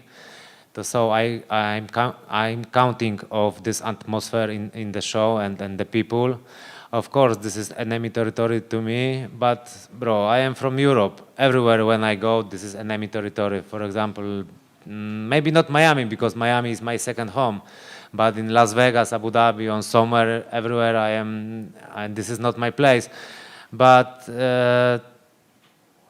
nothing. This gives me extra motivation. You know, if everybody is against me, then I wanna show that you are wrong, guys, and I am coming here to beat everybody. Like I have my team from Poland, like 4 people. I have strong weapon Mike Brown from ATT, so we have really strong group, and we can. I think we can fight with everybody. Thank you very much. Yes, right here. When Dan was in here earlier, he said the reason the UFC tried to set up this fight is because he thinks he can bring an exciting fight out of you, and he can make it exciting. Do you think that's a fair statement? I mean, for him to say that about you? You know, I am sportsman. For me, the most important is winning to fight. Win is win. I understand. Like maybe my last fight was. People can like this my performance. Some people maybe don't like. I understand the UFC politics. I need to like finish the guy, give really good show during the fight. Then I will be step more than I am here. You know, so this is great stylistic to me fight with Dan Hooker, and yeah, happy that UFC give me him. I feel like a lot of the things some of the fans maybe say about you, they were saying about Belal Muhammad not too long ago in terms of the style, and look at him now, he's the champion. Does that give you inspiration that as long as you keep doing what you're doing, you will get there? We have many things like that, like Khabib Nurmagomedov or Islam has the same way, you know, the guys need to beat many guys and then they get the title fight. This is what, because we are wrestler guys, you know. I love wrestling. I have wrestling and jiu-jitsu in my DNA, and I wanna show always this style in the cage. And yes, but in my imagination before fight against Dos Anjos was much different than I show, but I get surprised in the first round and I need to change my game plan. But this time the fight looks easy because I need to be careful the knee, the straight punch and kick. If I passed this technique, then the fight will be for me, and I can destroy him in the ground or maybe in the feet if I use a really good weapon. All good? Thanks, guys. Good. Thank you so much.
you guys. Thank you.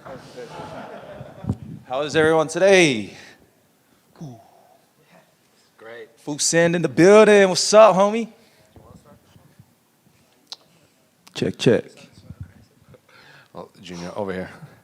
Obviously, the last time we saw you, you were kind of making history and stepping in on incredibly short notice. So I guess how's life changed since then? It seems like you gained a lot of respect from, both your fellow fighters and just the fans around the world. Yeah, life's good, man. I've had 2 kids last year, so I've just been on the daddy duties at home. So, yeah, life's good, man. How's it been juggling being, daddy duties and preparing for a heavyweight fight? Oh, yeah, it's pretty hard, man. But it'll be very rewarding after this fight, so be good. And obviously, how good does it feel to get fight here in Perth? The last time the UFC was here, it was a pretty electric crowd. So how happy are you to be here on this side of the world? Well, the last time I was here, my brother got a first-round knockout, so I'm going to try one-up him on this one. So how do you one-up a first-round knockout? Get the bonus with it.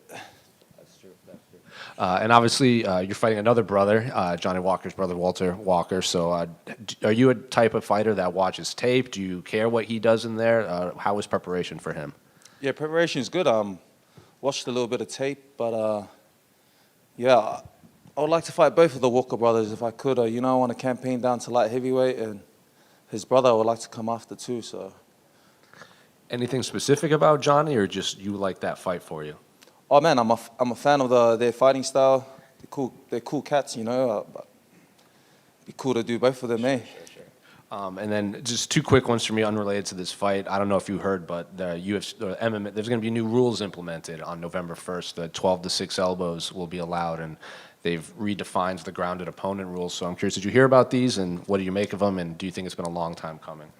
Yeah, it's good. I think it favors us strikers, So I'm happy for that. Can I get your thoughts on the main event between Dricus and Israel? Oh, Izzy all day, man. Izzy should get him done in 1. Let's go. What's going on, bro? Yo, what's up, my G? How tired were you when you kept getting tagged in that meme of Mario Batista when he was jumping? You said, "Stop tagging me in this," after you were getting leg kicked in the last fight. Yeah, it was crazy, man. Everyone after, even some of my boys sent it to me. So said I should have done that, So. Can you explain the significance of the mustache and the mullet combo down here, because it's starting to creep into North America, and I feel like the wrong type of people are using it down there. So can you explain the significance here? Nah, it's the look. We're bringing it back, baby. That's all I got. Hey, Junior, just over here. Hey, what's up, man? How are you? Obviously, the fight with Dilemma didn't go your way, but it was taken on, extremely short notice. So is that one you would like to get back eventually with a full camp? Not really. That's my brother's. That was my brother's fight. That's someone he wants to take on. So, if the opportunity's there, man, fuck, I'd love to fight him on a full camp. Yeah. And one other thing, you obviously made your professional debut for Beatdown Promotions in Brisbane, and on this card, Stewart Nicoll is making his debut. He obviously fought for Beatdown Promotions a fair bit as well. What does that mean to you to see another organisation like Beatdown come through and have guys come to the UFC? And I suppose it's a good thing for Australian MMA overall. Yeah, definitely. It's definitely good. It's good for Australian MMA. Shines light on the talent we got down there in Brisbane. So, yeah, man. Shout out to Damian Brown and the Beatdown crew. Junior, to your right. Obviously, fighting a little bit away from home, but still in Australia. Just want to know your preference on fighting, closer to home or fighting abroad, and completely focusing in on the fight and getting rid of all distractions, or would you prefer to have your family around and a bit more of that comfortability factor? Oh man, my family follow me everywhere I go for the fights. So I got all my brothers and boys in the back there. So yeah, doesn't matter, man. Just a chance to show off in front of them, And a bit unrelated note, but obviously you got yourself and your brother, you're fighting Johnny Walker's brother. There's plenty of brothers floating around in the UFC. Do you think there's ever scope for like a tag team division with the brothers going at it? Fuck, Maybe like a we're the fatal baddest four-way? brothers in the fucking whole company, man. We'll take anyone on. Fatal four-way maybe? WWE Fuck, style? elimination chamber, whatever it is, man. We go all the way. Thank you. Kind of going off of that, I saw a video of, I can't, it was either you or your brother, and you said, if any two people from this part of the world walk into a room with us, we're the ones walking out. So why is it you two are the toughest brothers in the UFC right now? Oh man, fuck, we're the baddest brothers on the. Surely there's some footage out there in Tiger Muay Thai and on the sparring mats, or fuck, we got some footage. Check out our OnlyFans. Actually, I got a couple more. Did you ever see Dana White's reaction of the last fight? When he was asked about you guys swapping out. It was a pretty simple answer. He said 1 out, 1 in. Simple as that. Did you ever see that video? Nah, man, but I remember going on stage and the crowd reaction to Anaheim going crazy, and Dana White saying, "Man, goosebumps." I was thinking, cheers, bro. Send us some money. And then, is Rubelas to Spain a guy you still want to fight? I saw you had talked about him a little bit. You know, you said bring him down to Australia. Yeah. He kind of lost a little bit of hype after his last fight, but is that a guy you still want to fight one day? Yeah, I would like to fight anyone, man. Especially that dude, you know, take his gold. Is it a gold medalist, that guy? Not 100% sure. Oh, fuck. Yeah. If he won a medal, it would be my medal if I beat him. So. Junior, just over here. You mentioned about the last time the UFC was in town, your brother was on the card and you weren't. I remember you at the open workouts getting a reaction from the crowd. How is it to now be in the opposite situation where you're fighting and your brother's in your corner? Man, bit nerve-wracking, you know. But, I don't know, I've been here many times, man. It's just another fight for me. Something about both of you is this, the Tafa gang. You know, it's something you guys both talk about a lot, that whole kind of us against the world. And while I understand and appreciate that attitude, you guys are also like beloved and people really do get around both of you. What is that like when you've got this attitude of like, it's us against everyone, but everyone is kind of on your side? Yeah, well, I feel like everyone can relate to us, you know. We come from very humble beginnings, you know, so I feel like a lot of people love that what we do, man. We made it to the top level, just fucks me, I don't know how, but we're here fighting in front of all these guys against the elite level guys, and we're just, I don't know. Me and my brother's just chilling. Thank you. Rubelas got a bronze medal in the Olympics. You got a bronze medal? Yeah. Fuck, I guess I'll be an Olympic medalist then if I get that fight.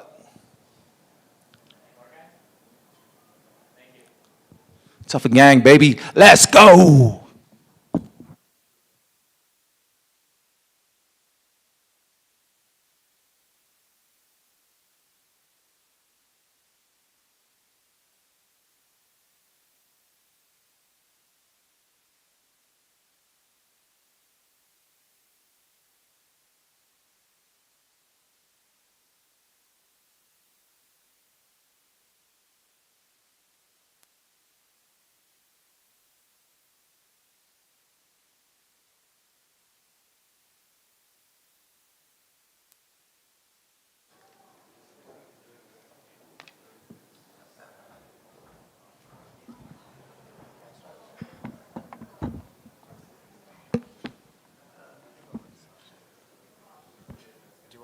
Doesn't matter to me.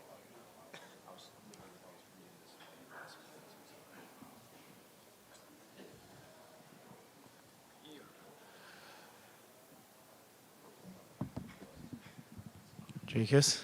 Hello, everyone. Hello. You know, a lot of the talk about this fight's been, it's personal this, it's personal that. But when we've seen you and Izzy at the press conference before, it was kind of well-mannered. And I think even on this fight week, it's not like we've heard, like, terrible insults thrown at each other. As you get close to the fight, how are you feeling personally about the contest? Yeah, I mean, I think I know it's definitely personal for him because he took a lot of offense in what I said for speaking the truth, and he didn't like it. So it was never personal because there's nothing to be personal about.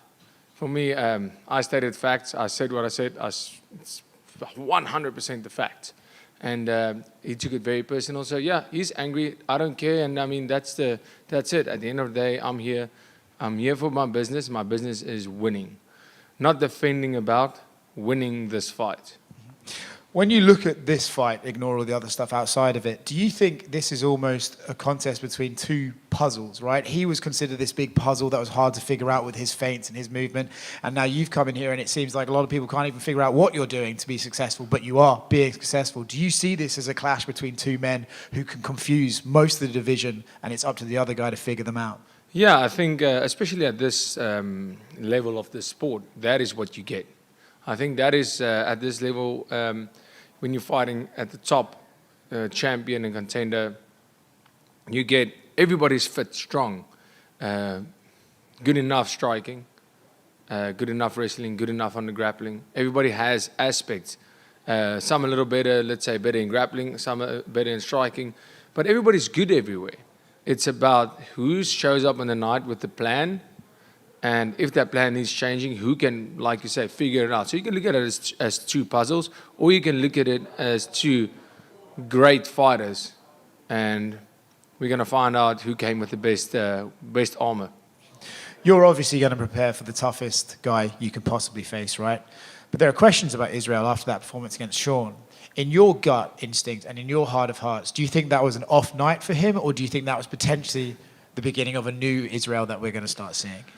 I'll be honest, I've said it many times in previous interviews where I said I think it was an off night. It was very evident in terms of how he fought.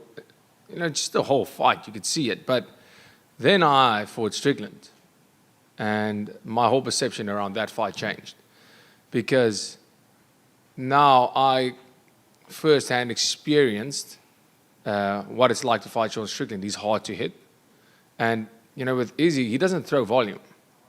He throws strikes that, he's pinpoint accurate with his strikes, or at least he tries to be. He's more of a move, hit. And when he fought Strickland, he missed all those shots. Strickland is really, really good defensively. And that was, when I fought Strickland, I immediately realized that's what happened. I threw volume so I could catch him and I could beat him. But Israel doesn't throw the volume, so every time he threw, he missed the shot. He missed the shots. He had 2, 3 maximum, and he would miss. So originally, I thought that Israel had an off night, and then after fighting Strickland and going to watch that fight again, I actually think it was just Strickland that did what he does extremely well, and that style didn't suit Israel at all. Yeah. It sounds like, according to Dana White, Strickland's going to be next for whoever comes out this weekend. Is that a fight that interests you, or are you one of these guys who are like we hear Islam Makhachev, right? Like, I don't want rematches. I want fresh puzzles all the time. Are you okay with Sean Strickland, or do you think, hey, that Whittaker-Hamzat fight makes more sense to me? How are you feeling about a rematch with Strickland? Well, the Whittaker-Hamzat fight, I honestly thought, and I actually said as well, I thought that was going to be it but I honestly don't care. I'm here to beat whoever. The fight that people want to see. That's why this fight is so great for me, that we're fighting Israel Adesanya.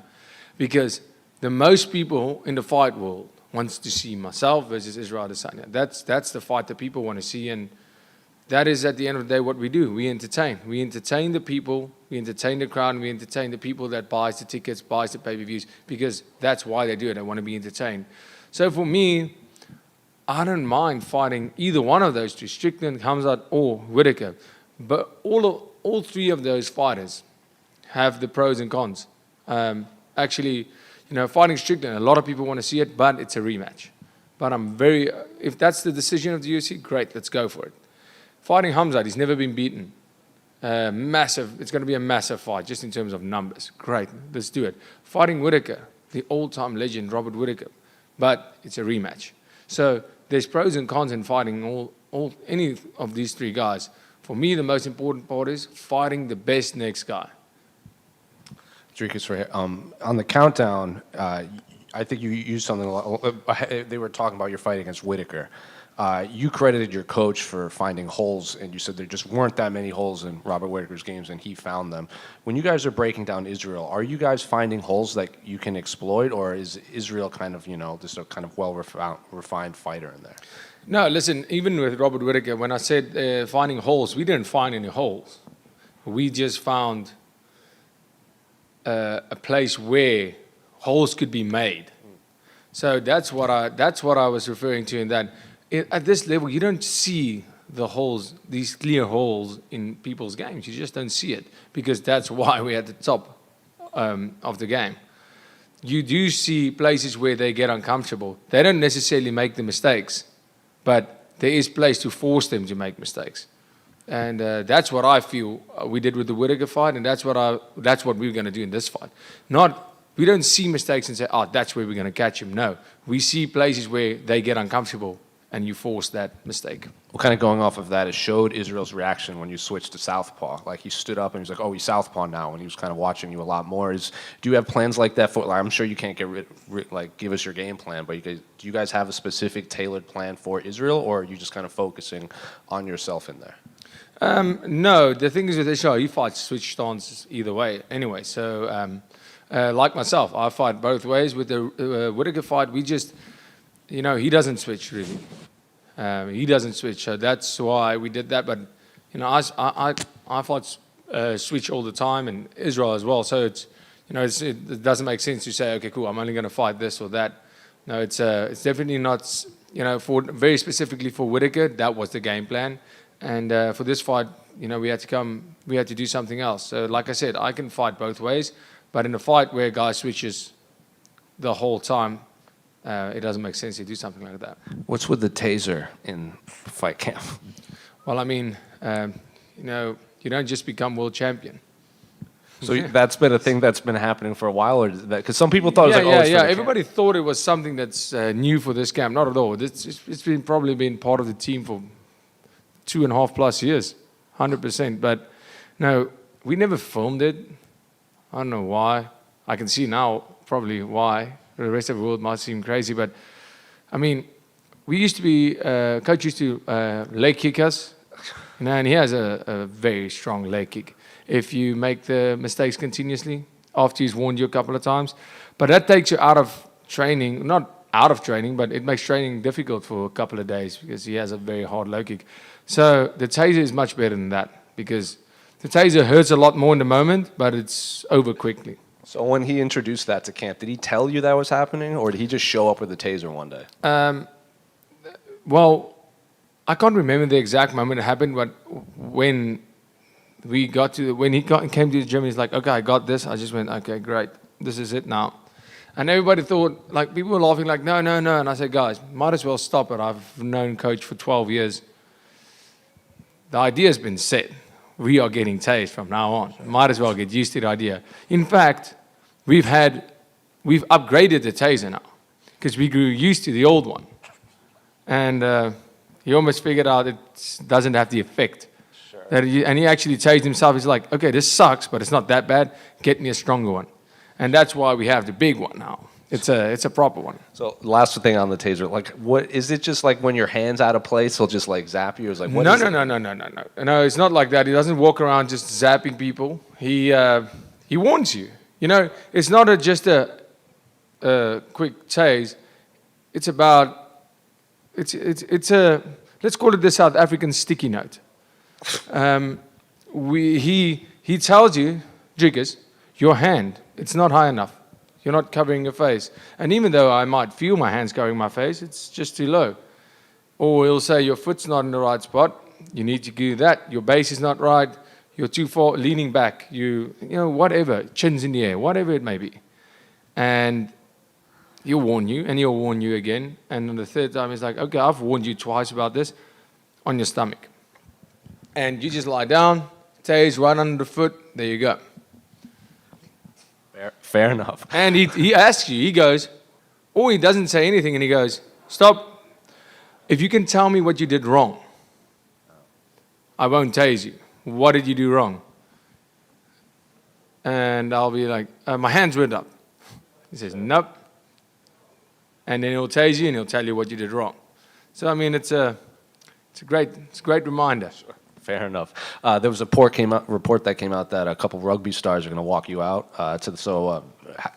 When did you find that out, and what does it mean to you to have them walk you out to your title fight? Yeah, I mean, the Springboks, our national team, 4-time world champions, back-to-back world champions, are playing up the stadium Saturday. They are heroes. They are the mighty Springboks. And they are playing at Optus Stadium this weekend, Saturday. and the team is coming to watch my fight on Sunday. The whole national team. I mean, that's my heroes, and the whole country's heroes coming to watch me perform. It's a massive, massive privilege, and I immediately, when we started this, I mean, weeks ago, 4 or 5 weeks ago, I said, is there any chance we can make this happen? We started getting after it, and thank you to the UFC for making this possible.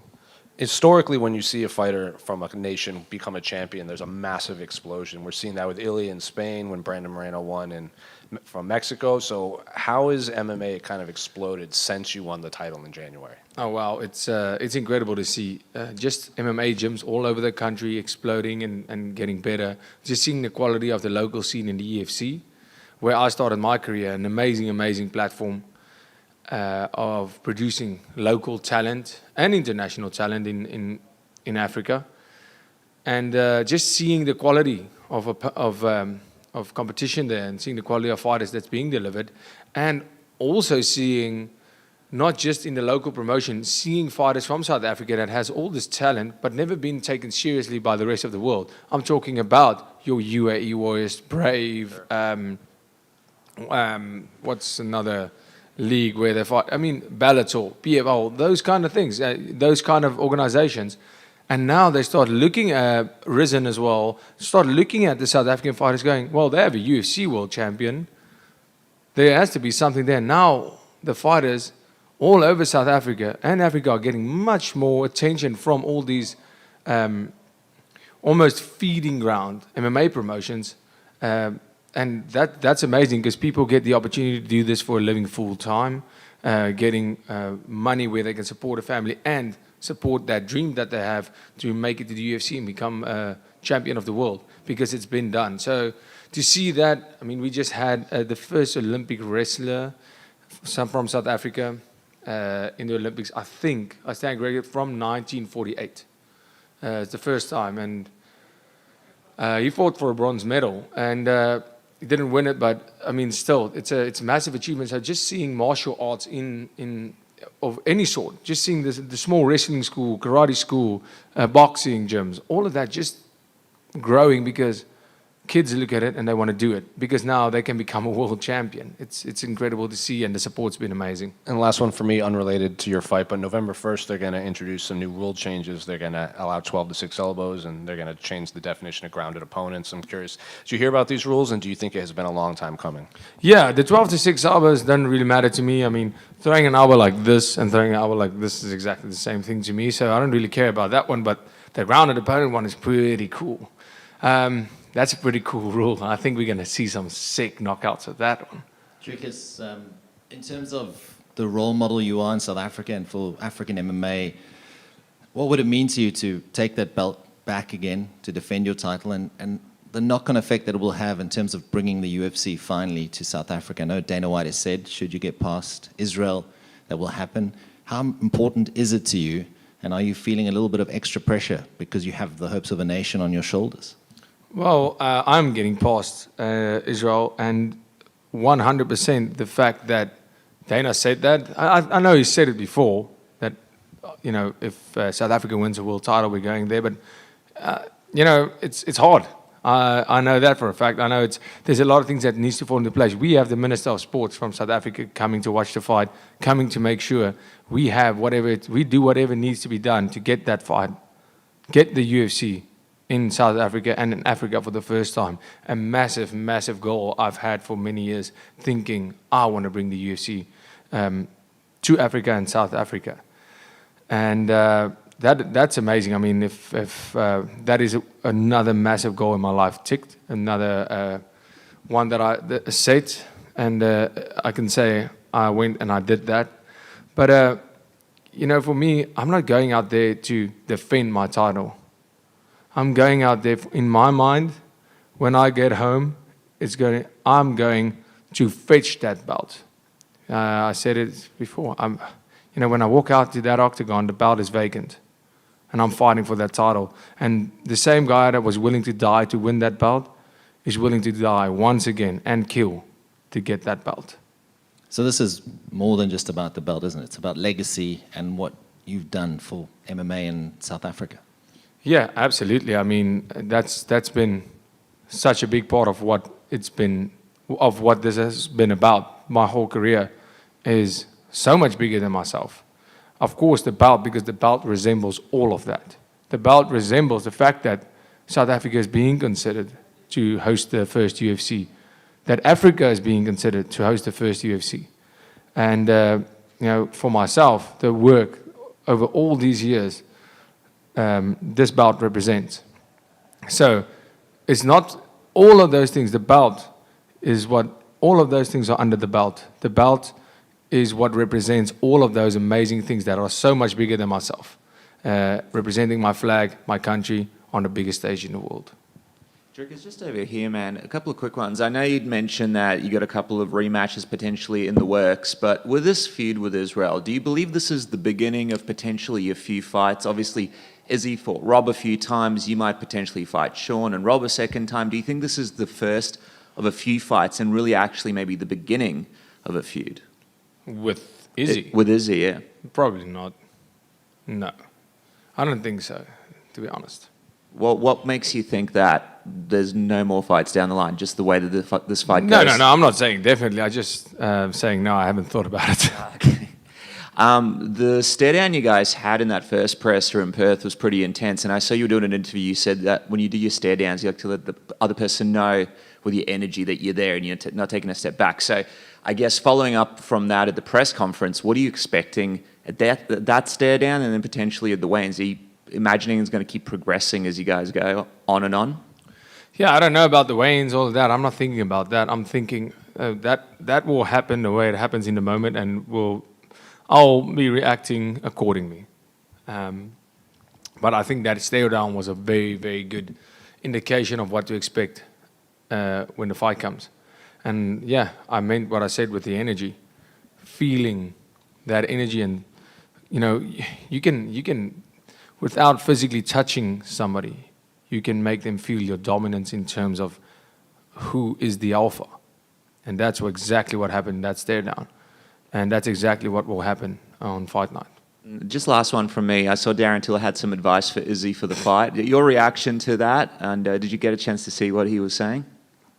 I mean, the man got taken down by a boxer. Maybe, maybe try and, practice what you preach, man. The man couldn't stop a single takedown. The man said he won 2 rounds. He didn't win 2 rounds. He's crazy. I finished him, outstruck him, took him down, finished him in the 3rd round. He says he won the 1st round. I outstruck him 61 strikes to 0. And there was 20 seconds left. That's crazy stats.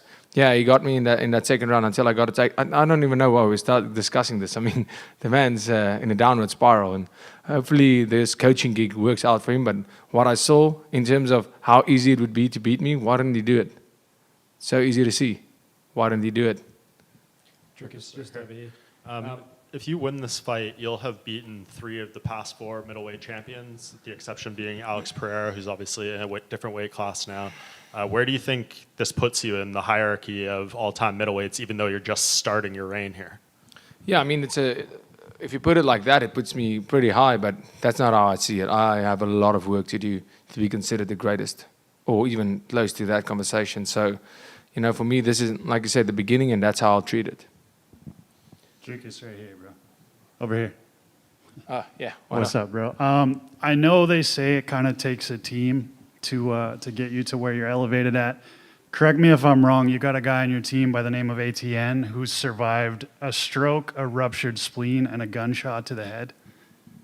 Yeah, that is correct. The man is my corner, one of my best friends. Etienne is a legend in South African rugby. Played professional rugby and all over the world. And exactly like you said, the man has had multiple strokes, got shot in the head, had crazy story. He has a book out, Euro in South Africa. And just to have people with that kind of mindset, and I actually trained with the man. Have trained with him for many years, and he moved to America now, but he's been there for every single fight. And it's going to be great to have him in the corner, just to have that. You think to win a fight is motivation. Look at that, man. Look at that. That's only motivating to have somebody like that around you that appreciates life for what it is, and that's been that close to death that many times, and just shows appreciation and love for everything around him. And it's amazing to have someone like that in your circle, because they have such a big perception of what life is really about, and you can learn so much from them. Dricus, just over here. When I spoke to you back in June, you mentioned that the confidence level within your teammates since becoming champion has increased dramatically, and it's given them the hope that they can become champion too, like yourself. I guess, what has this camp been like? Going from a challenger to now the defending champion, and alongside your teammates. Yeah, I mean, let me tell you this. With my teammates now sparring, grappling, wrestling, striking against the champion of the world, it gave them the kind of thought. Firstly, it made me go, not only am I now I've always tried to outwork everybody, and I always feel, I'm working harder than everybody. And once I became champion, I made sure, and I said, I can't only think I'm working harder than everybody. I am the example of what it means to be a world champion to each and every person that sees me, that has this dream or any dream. The only thing I can do is lead by example, and I made sure that I outwork everybody twofold. And that's been the case since becoming champion for me. And everybody stepped up their game because they're looking at me, and I know that. I know they're watching because the blueprint's been there. The blueprint has been, it's been done. And they're trying to catch up, and I won't let them. And that's what makes a great team. And obviously, like I said, when they're striking, grappling, or sparring, whatever, they go, this is the world champ. If I can take him down, that means I'm taking down the world champ. Where do I rank in the UFC? The best in the world. If I can catch the champ with big combinations, where does that put me in the UFC?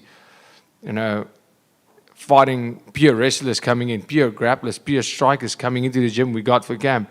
All of them go, well, I know he's not a pure striker, but he's still the world champ. So if I can beat on him, that's a feather in my cap, and I won't let that happen. So immediately I had to level up because everybody that went against me leveled up. And that was incredible. And I mean, as I get better, my team gets better, we all get better, and every fight we will be better, and I can't wait to prove that. And just one more quick one. You've had some time now enough time to spend in Australia, I guess. What are your thoughts of Australia? I know you've spent some time with Jackson and Clayton, those sort of guys, making some funny skits. So I guess, what is your thoughts of Australia been so far? Yeah, myself and Jackson have been mates for quite some time. He was at my fight in Toronto as well. And then he came, he said he's going to visit South Africa for maybe a week, maybe 10 days, and he stayed for 2 months. He lived with my friend Will. We basically saw each other every day then. He just loved South Africa, so coming to his backyard is great. I was here 5 weeks ago when we made that skit with for the presser, and he's here right now. He came to watch the fight. Obviously, we'll have a great time afterwards. But I'm loving Australia. I always talk about the culture in places. That's the biggest difference. Anywhere you travel, the things that I find funny in another country might not be as funny, and actually might even be offensive, and the other way around. But when I came to Australia, that was the one thing: the people, the culture. If you look at guys like Jackson and how we get along, and the humor that the Australian fans and people share with I think it's very, very similar, very, very similar to South Africa. And that's why there's such a big South African community that can climatize in Australia, and that's why so many of them have immigrated to Australia. So yeah, I've been loving it. I think up until this point, Australia has been probably one of my favorite places I've ever been to. It's my first time in Australia, but I've been loving it. The weather is great. The food is amazing. I can't wait to really enjoy the food. But it's been great. The quality of meat, which is a big, big thing for me, the quality of meat. And then, of course, the quality of beer, which I will find out exactly after the fight. Just one more. Are you going to go to the Springboks and Wallabies game on Saturday night? I wish I could. It's just too late. I have to wake up very early. The fight's happening. Get my sleep, and of course focus on replenishing. We know with in Australia we only get 24 hours to rehydrate. and recover after a weigh-in. So it's a big time difference. 12 hours less. It's a massive difference. So focus will be on that. But I'll be watching the game, cheering the boys like I always am. And I know they're going to do great. Yeah, I'll be in my room and watching that. And at that stage where I'm at, there's only one thing on my mind. That's that fight. Dricus, over here to your right. Over here. When you were a challenger and you were coming up through the ranks, you were consistently winning, but it felt like you were never getting the respect. It felt like every fight was a little bit, the fans were like, oh, this one he'll lose, and then it kind of kept going. I know you don't fight for the internet, you don't fight for their respect, but a victory over Adesanya, who was such a long-reigning champion, do you think that stomps out any disrespect? Don't really know, don't really care. For me, what I care about is winning this fight. This fight is not any bigger to me than any other fight. Every single fight I fight, whether it was my debut, whether it's now, when I step in there, it's the most important fight. And in my mind, the last fight I will ever fight in my life. I'm going out there to win or die trying. Every single fight. So who I fight and what the internet thinks about it, that's got nothing to do with me. What's this? This is all the proof that I need. I don't need some internet troll or some couch potato to tell me whether I'm good or not. This tells me how great I am. Hey, Dricus, you mentioned how you've been having a great time in Perth. You got here early. A lot of your training camp has been done at Kick-Ass MMA. Has Stephen Kennedy and the boys been treating you well there? Yeah, they've been treating me extremely well. I mean, I've been here for 2 weeks. the gym is an amazing facility. Everybody's been super, super helpful and nice. Me and my team came in early, 17 days before the fight. And we've been training there and preparing for the fight, preparing for the last 2 weeks. At Kick-Ass, it was, the boys been great. I mean, the whole team they've been very accommodating, gave us everything we needed. Amazing facility. We spoke this week as well because, as has already been touched on, a massive weekend for South African sport. It happens in Perth, Western Australia. It's going to be very tough for you on the Saturday night. You just obviously completed the weigh and you're relaxing for your fight, but you're going to be able to hear the crowd at Optus Stadium while your Springboks are playing. You're going to be tempted to sort of walk across to take a sneak peek into the game? Absolutely. I have an amazing room with a balcony. I can tell you this much. I'm going to be watching the game. I'll turn the TV, do what I have to, but I'm going to sit outside on the balcony and watch the TV and hear the crowd cheering. It's going to feel like I'm right there. You know, people, we can get your tickets, you know. Oh, geez, stop it. Stop it. I'm going to have to say yes if you keep on. All the best. Dricus, just a really quick one here, man. I wanted to touch on your relationship with Eugene Berriman. Maybe not relationship, but obviously, like, we spoke with him yesterday and he spoke about how he was in that training room when, like, you guys were sparring and stuff like that. I think you guys might have done some rounds together. And obviously, you guys had, like, a No, me and Eugene didn't do it. My brother and Eugene did some rounds together. Right, okay. He had a lot of nice things to say about you guys, which is quite contrasting. Obviously, there's you and Israel, but then you and the team seem to have, like, really good feelings towards each other. I just wanted to see if you could touch on sort of, like, your relationship with Eugene and sort of, like, seeing him just before in the hotel as well. Yeah, absolutely. I have the world's respect for Eugene. Coach Eugene the man is obviously brilliant. You look at the pedigree of fighters he's coached. I have all the respect in the world. And myself and Israel's feud has nothing to do with my relationship with them. And that, I think that goes to show on what you call maturity and emotional intelligence. Just because I don't like Israel Adesanya doesn't mean I don't. When we're in a group of friends, I can like everybody, but sometimes there's one guy you just don't like. It's fine. Just ignore them. It's okay. I like Volk. He's one of my all-time favorite fighters. I actually went up to him and told him what a badass I think he is. I mean, this is a long time ago, maybe, months ago, when I met him at the PI. I trained with Volk 10 years ago. I trained before any one of that team and myself was even close to the UFC. I trained with Volk, Dan Hangman, who is one of the most savage fighters, in my opinion, one of the toughest, baddest dudes on the planet. And even Kai Kara, France, he was training there too. We've known each other for a long time. We had drinks back then. We were friends, and we always have been. So the fact that myself and Israel doesn't like each other doesn't change the fact that I have mad respect for their whole team and, well, those that I know, and I think they're great people. It's just the fact that we don't like each other doesn't mean anything about how I feel about any of the others. Thanks, mate. Thank you so much, guys. I really appreciate it.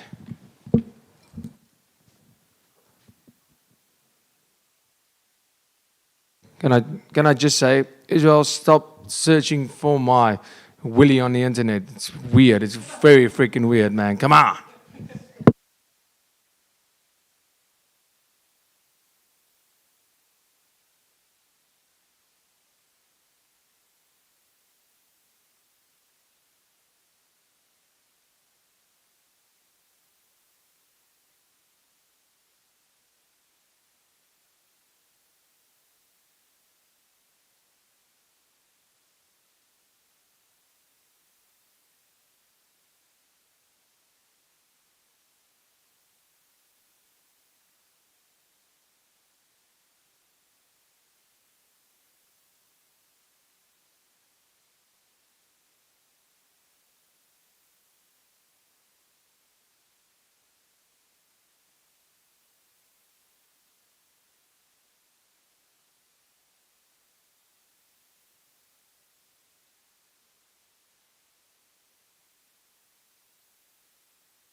You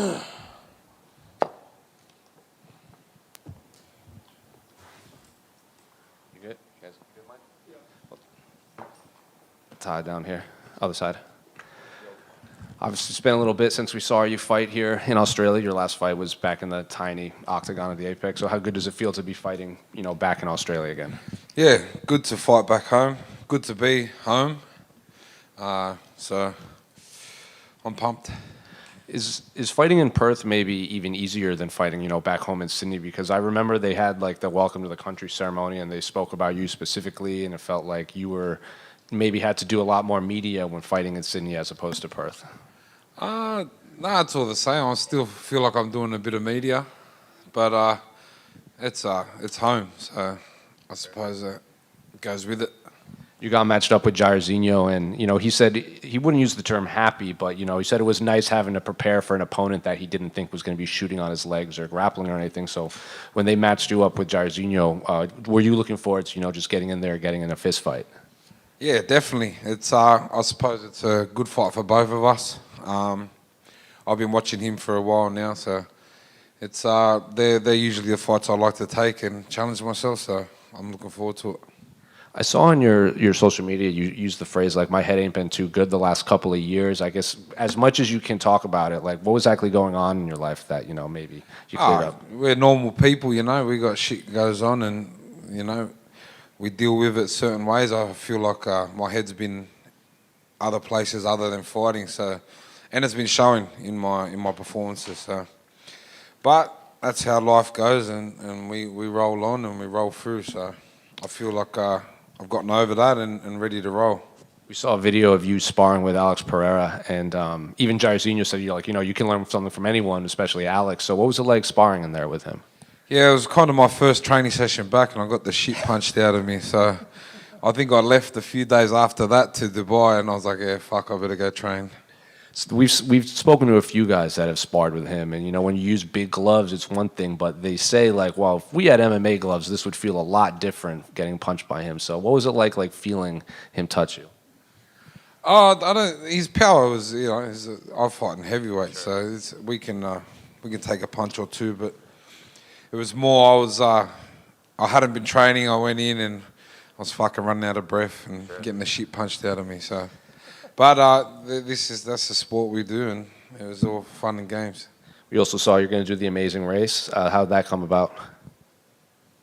Yeah, the Amazing Race. They just kind of popped up, and I thought it's a bit out of my thing, but it was a great experience that I'll get to do with my brother, and people from where I'm from usually wouldn't get to experience things like that. So it was a great opportunity, and we took it and ran with it. Just two quick ones for me, unrelated to your fight. I don't know if you saw, but in November, they're going to implement some of the rule changes that will allow 12 to 6 elbows, and it's redefined the grounded opponent rule. You can no longer play the game with just a hand on the ground.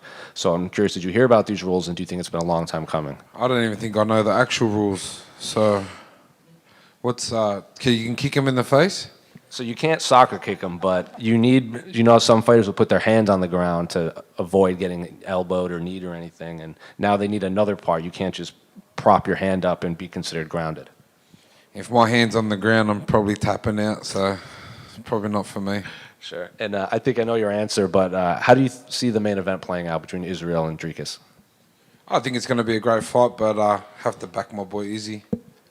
I got a bet with Dricus on the rugby union, so hopefully he'll win that too. He's getting a couple rugby, some of the Springboks guys walking him out to his fight.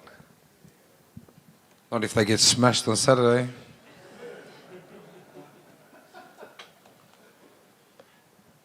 Tyre, back here. The last time you were in Australia, as mentioned, you were fighting in Sydney. I asked you about that, and I wasn't sure if you were still living out there, and you said, everyone knows where I live. Since then, you have moved to Dubai. You're a man who reps Western Sydney through and through.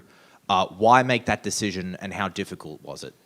I didn't move there. I lived in Dubai for 3 years when I was on my little winning streak. And Dubai's just a real good place for me. I just go there, I just tune in, and I got one thing to think about, and that's fighting. When I'm home, I got friends, family, I got a few businesses that I have to, and when my head's all around, I'm not thinking about fighting. So, and I'm a normal bloke, there's parties, there's birthdays. Fuck, I'm usually the first one there. So to be away and to sacrifice those things, it's kind of better for me and just keeps my head on the fight. What is the style of training you get out there? Just focused, I suppose.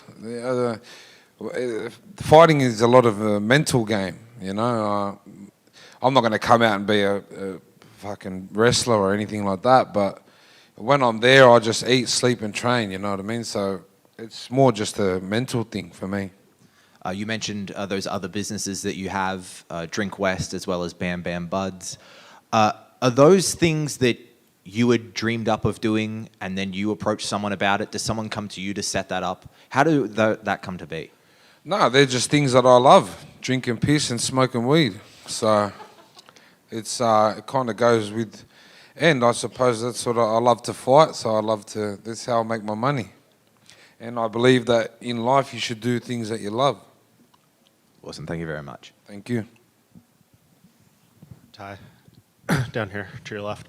You mentioned, the little winning streak that you're on, obviously a 5-fight KO streak, and haven't been able to recapture that in the past few fights. But you have been here before, and that 5-fight winning streak came on the heels of that. So does that give you confidence to know that you've been in this exact situation before and you were able to turn it around in a big way? Oh, definitely there's some pressure, but I've been here before. I'm from Western Sydney. We're on the losing end of the spectrum, but we overcome, and that's what adversity is about. And we come out winners. So, yeah, just I'm ready to come back now. Fucking losing shit. Ty, again, it was 2018, UFC 221, I believe it was, that you had a good win over here. You were probably robbed of a performance of the night bonus that night. Are you keen to get that back on this Sunday? Oh, extra money I'll never say no to, so I'm keen for actually, at the moment, I think that's one thing we've been working on is just staying, focused and winning, not having to go out there and trying to take someone's head off. But I kind of get to the mix a bit. And last year you were a guest fighter here for UFC 284. You did the shoey in front of the crowd. The crowd loved you. Obviously, you must be keen to get in there, get the job done, and get that shoey going after winning another fight. Definitely, it's been a while since drinks, so I'm keen to get a good win and get on it. We caught up at Welcome to Country this week. It was a fantastic ceremony. You also caught up with another talent in the boxing world who's been described as a generational talent in Alex Winwood. He's got a world title fight coming up on September 7. If he wins that fight, he will break the Australian record and get to a world title fight, 2 fights faster than Jeff Fennick did. So you've obviously had a quick chat to him, but what advice would you give someone like that who's heading into his first world title fight? No, Alex is a great fighter, and he can put them together really good, and I think he's on the right way. So shout out to my boy Alex. All the best for the weekend, Ty. Cheers, bro. Ty.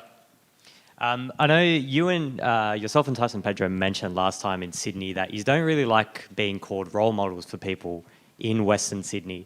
But do you kind of acknowledge that younger generations look up to you, and that there's been a massive surge in the popularity of MMA in general in Western Sydney since you have emerged? Oh, well, I think the highest number of UFC fighters have come out of Western Sydney. So, in Australia anyway, I think. James Tahuna, me, Tyson. We'll make up some more. Whitaker lives in Western Sydney, if that yeah, counts, yeah, Whitaker, he's from Seatown. Mark, we'll claim more. But yeah, look, I get it like a role model, but I'm a normal person. I like to do normal things, and that all it is if chase what you love and do what you love, and you can do whatever you want. Every time you fight, there's a video that surfaces on social media, and it's an Instagram live of you and. I think you know where I'm going with this. He comes up on your Instagram live and you're just pissing yourself laughing. I just want to know, have you ever talk to him? Yeah, I was going to say, have you ever reached out to him? Do you have a relationship with him? No, I talk with him. He sends me his raps. So I talk to a lot of my fans. Like I said, I'm just a normal bloke. I'm not too good for no one, Unless you're a dickhead, I don't care. We're all normal people. Get along with everyone. But yeah, I still talk to old mate. He picks fruit in Adelaide. It's one of the best videos ever, honestly. It comes up every time and it's always hilarious. Going to Dubai, I think it was something that Tyson Pedro said before his last UFC fight, is that he liked getting away from the family because it was almost light at the end of the tunnel and a bit of motivation that once he gets through his fight, he's got his family there. Is that something that you've used as well? Yeah, definitely. I like being out of my comfort zone because when I'm too comfortable, I can go off track. But yeah, you know, I sacrificed seeing my son for 9, 10 weeks, and obviously it's a bit hard, but got to work hard now, and then we can enjoy the fruits later. Speaking of your son, when the WWE was here in Perth, you came out here and he seemed to love it. Is there a future for you in the WWE? I'd love to give it a crack. I've been a fan of the WWF back in them days, and I've been a big fan. And obviously, there's a big Samoan community in the wrestling crowd, so I'm definitely keen. I don't know about my acting skills, but we'll have a crack. You can join the bloodline. I'll be the leader of the bloodline. And just finally, Panthers, they're going to do the 4-peat? Definitely. It's 4 Mad Mondays. Thank you. Ty, just down here, that gentleman who sends you his rap songs, are they any good? Oh, I don't want to put him on blast right now, but my man's good. He's good. We'll just say he's good. Thank you. Thank you.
Okay, over here.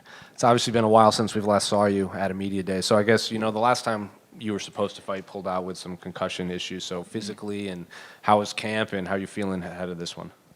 Yeah, I feel amazing. It's been a great camp. Time away is definitely gave me a lot of clarity. Taking 6 months off contact was probably the best thing I could do.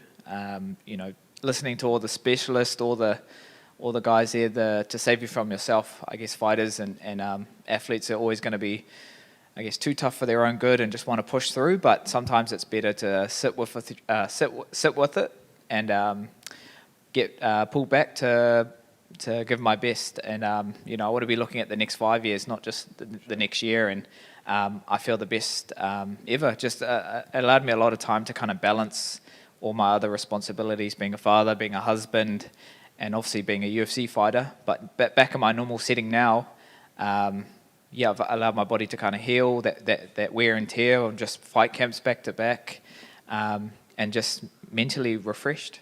So I'm back in my normal setting and ready to get back and remind everyone why I'm one of the best flyweights in the world.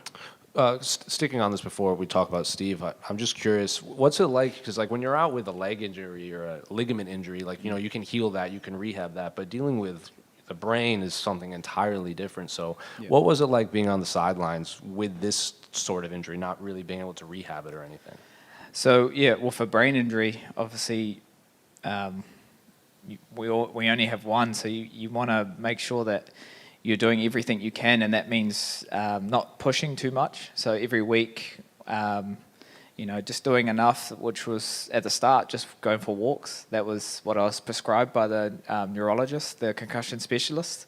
And then from there, we could do a little bit more, add a bit more stress or a bit more tension to my routine, doing, all these different balance tests and eye tests. And with the neurologist, it felt like an exam. I had like a 3-hour,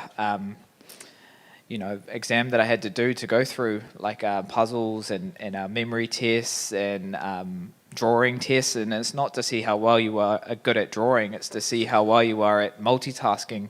And at the start, my test wasn't actually that good. I was getting like 50% for my age and education and all of that stuff.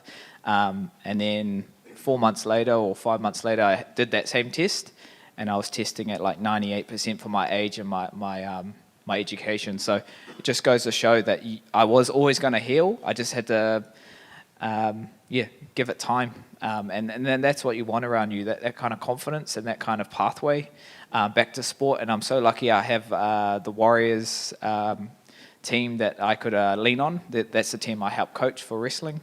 It's a rugby team in New Zealand, so it's one of our national teams. So pretty lucky to have them as a resource to tap into. Obviously, in rugby, they deal with a lot of head knocks, a lot of concussions, so they've seen it all. So to have that kind of guidance was definitely massive. So really appreciative. In the States, we hear a lot of these American football players that, when they go through these tests, they realize like, oh, maybe I trained or played with a concussion. I just didn't know it at the time. Do you think you've gone through camps and fights unknowingly have a concussion? Oh, 100%. It's just something that I guess you come accustomed to. It's just when it's a bad one, that's really what makes you have to take a step back and say, well, I need to let this do its thing. I can't force it. Every concussion's different. Everyone's gonna. There's no one size fits all. So pretty lucky to still have a career in front of me that. We're back to where we want to be, and that's putting on my best performances and looking at the next 5 years, and just having that balance between family life and training. I think that's been a massive thing, and also having like deload weeks and having more emphasis on recovery, more emphasis on trying to put our best foot forward for the fight night, not doing too much in the actual training camps. And obviously, looking at your fight on Sunday morning against Steve, wasn't a title contender your last time you fought, and then you fought Pantoja 5 rounds in a hard fight. So did you know who he was before he signed to the UFC? Obviously, coming from this part of the world, and what do you make of this matchup against him? Yeah, it's funny. I was here a year ago. I was supposed to fight on the Perth card when Alex fought Islam, and I was injured for that fight against Alex Perez. So I was here as a guest fighter, and the night before the UFC, in Perth, I was at a show called Eternal, and it's a local show. And Mick Maynard was there, the UFC matchmaker, and Steve was the headline. And he ended up picking up Steve for the UFC, and I was there in the crowd watching. So I've seen his rise in the UFC. It's been fast and it's been rapid, but he's made the most of all his opportunities. So, he's definitely done really well, and to get a title fight and be so close to winning, where I thought he did enough to win. I've only got good things to say about him. He's a nice guy, and he's talented, and he's going to be a tough challenge. But I've been in this flyweight division for a long time. When at one point the UFC were looking at maybe dissolving this division, and I was out there putting on exciting fights, and I was one of the guys that was making sure this stays around. So, you know, it's going to be a cool feeling walking back into my normal setting and challenging the best guys in this division. Well, also since your last fight, the UFC signed Kaya Sakura. They've let Makhavan Mahayev go. Pantoja doesn't have a clear contender yet. So what do you make of the state of the division as a whole right now? Yeah, it's a funny time for flyweights, especially as contenders, because it's wide open. Anyone can beat anyone, and anyone can get a title shot. So when I told my coach Eugene and my manager Ash, I want to fight on this perf card, Steve's name came across the table, and straight away we knew this was the fight to take. We want to fight the guys that just fought for the belt, and that's our ticket back to fighting for a world title, is take him out in his hometown, and look, whoever's the champ when it's time to go, that's the clear pathway. But all I'm focused right now is obviously Steve. That's who's in front of me, so it's naive to look past him, and I know that I've been around for a while. That's all my energy is being put into. But yeah, with the state of this flyweight division, there's been a lot of guys that have come through and done really well. Makhayev is a guy that was obviously winning, but this isn't wrestling. This isn't grappling. This isn't doing the bare minimum just to win. This is an entertainment sport. This is the hurt business. If you're not in there to entertain and lay it on the line, people want to see that heart, that courage, that willingness to go all in and get the knockout, or not just a knockout, but go in there and show why you should be a co-headline, not on the prelims. That's why me and Steve are in this position, because that's what we do. We go out there and fight. We don't just talk about it and build it up, and then it's an anti-climax. No one's really looking at it and talking about their fight. It was a kind of lose-lose against him and Manel. So with me and Steve, we're going to go in there. This fight can't not be fireworks, and I'm ready to go in there and take it from him. And two quick ones unrelated to your fight. I'm sure you heard about the new rule changes going into effect in November about the 12 to 6 elbows will be allowed and the redefining the grounded opponent. I'm curious, did you hear about these, and do you think it's been a long time coming? Yeah, it's just a part of the sport evolution of the rules and the way the sport's heading. It doesn't really affect too much, but I guess when you're on ground and pound, when you're on the floor and you want to start throwing your elbows, you can just let it rip and go for it. So I think it's going to create more action, and yeah, I'm all for it. Then one final one. I'm sure I know your answer, but how do you see the main event playing out between Israel and Dricus? Yeah, for this fight camp, it's been intense, and it's also been very, it's definitely brought the best out of Izzy. Seeing him prepare for a guy that he doesn't like, and it's triggering. It's triggering when someone's saying that you're not an African champion, or you're not African born, and knowing Izzy for a long time and moved to New Zealand at a young age. Being in a small town called Rotorua where there's not many Africans, and you've been told that you don't belong in a Rotorua in New Zealand because you stick out, and then being told that you don't belong in Africa, you're going for someone's identity, and when you're poking a bear like that, it's only going to bring the best out of Izzy, because this is more than personal. This is tapping into who he is as a person. So that's the energy that is brought into this camp, and we feed off that, me and Dan, and just to be in the trenches with everyone at City Kickboxing. We're all here. There's a lot of us here. We're all in the all over here for a reason, and ready to go to war. Dan said that Israel's hitting so hard this camp that he's not even bothered sparring with him just because of how bigger and stronger he's been. Oh, 100%. I'm glad I'm in the flyweight. In the small division at sparring, we split the groups up. So I'm just watching from afar and just, inspired and ready to, get in there and do the three-peat. Kia ora kai, ke konei. Kia ora. Kia ora. He pātai tuatahi, pēhea tō wairoa I te wiki nei. I just wanted to tap into your taha Māori for a little bit. Yeah. Listening to your story about, battling concussion, these tests that you've had to do, I can imagine that this would be a spiritual journey for you also. So I just wanted to know, knowing your whānau's journey with te reo Māori, kaupapa Māori, how much tapping into your taha Māori and your whakapapa has perhaps helped you be the best you can be prepared for this weekend. Oh, kia ora. Thank you for that, Patai. Yeah, it definitely makes me more intentional of what I'm trying to do and where I want to be heading.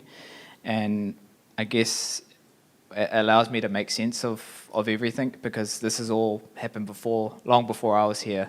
Tapping into tupuna, my tupuna and my ancestors, it's in my blood. It's in my blood to I guess, go to war and to fight on that battlefield. I'm just that modern day version of it. So, having the reo and the tikanga and the te ao Māori view on how I take on the world, just allows me to kind of make sense of it. So I guess having kids now and they're at Kohanga and my wife's at Takura doing a full immersion te reo. We're on the journey together as a whānau. And it's a beautiful thing when you have more perspective on life and just prioritising what is important. And that's, our culture, that's our identity, that's who we are. Me being a fighter, it's me, that's my job, that's my career, but there is life after fighting, and win or lose, I'm not defined by the result. I'm defined by the person that you see behind the gloves. So I'm in a great place, very balanced, very just calm, present, and ready to get in there and do what I love. Ka pai. Patai Tuarua, there was a conversation that you and I had on UFC on Sky about sometimes in fight week, I think you said all the time, you kind of go inside yourself, and sometimes you don't want to hang out with people and people don't want to hang out with you because that switch gets flicked. I've kind of dubbed that switch mana mode. So I just wanted to know, has mana mode been activated yet? Yeah, it's definitely a switch that's getting turned on and off all week. And that's just me visualizing what's about to happen, about to come forth on fight day. It's me just, revving the engine, tapping into that place that I need to go when I do step in there and take on the best.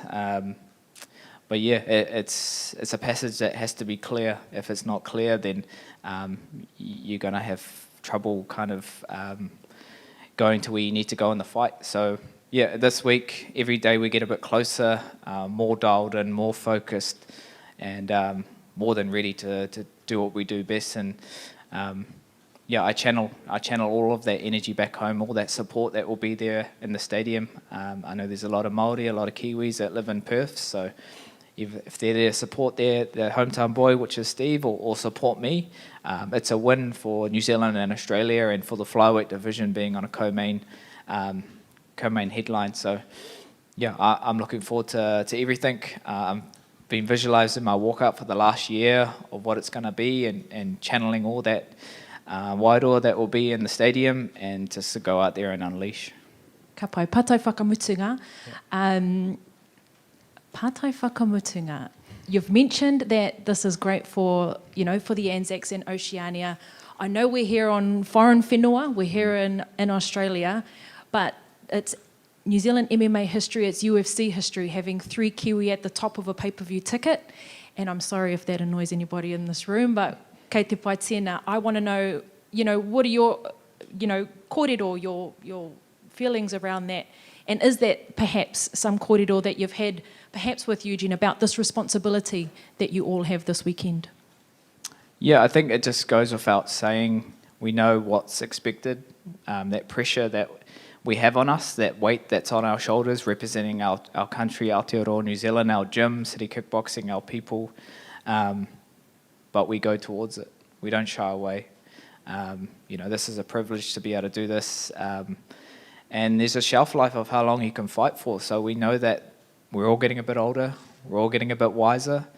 But we're intentional of what we're doing, and we're more than ready for what's to come. So, this is a massive moment for New Zealand, for Aotearoa. We've had so many great sporting moments this year, with the Olympics doing our best ever. Shout out to all the Olympians that represented Aotearoa, New Zealand in Paris. They did awesome. But it's our time to step up and show the world what we have, and our skills and our courage, and channel all that support back home. So I'm loving being in this setting, being in this routine, and being here on Fight Week. Just being taking all that taking all of it in and being process driven, just every day doing my routine, and every day we get a bit closer, getting more excited, and yeah, like I said before, ready to get in there and get the job done. Ngā mihi. Ngā mihi. Kai, you mentioned Steve's rapid ascent whilst you've been sidelined dealing with your own issues.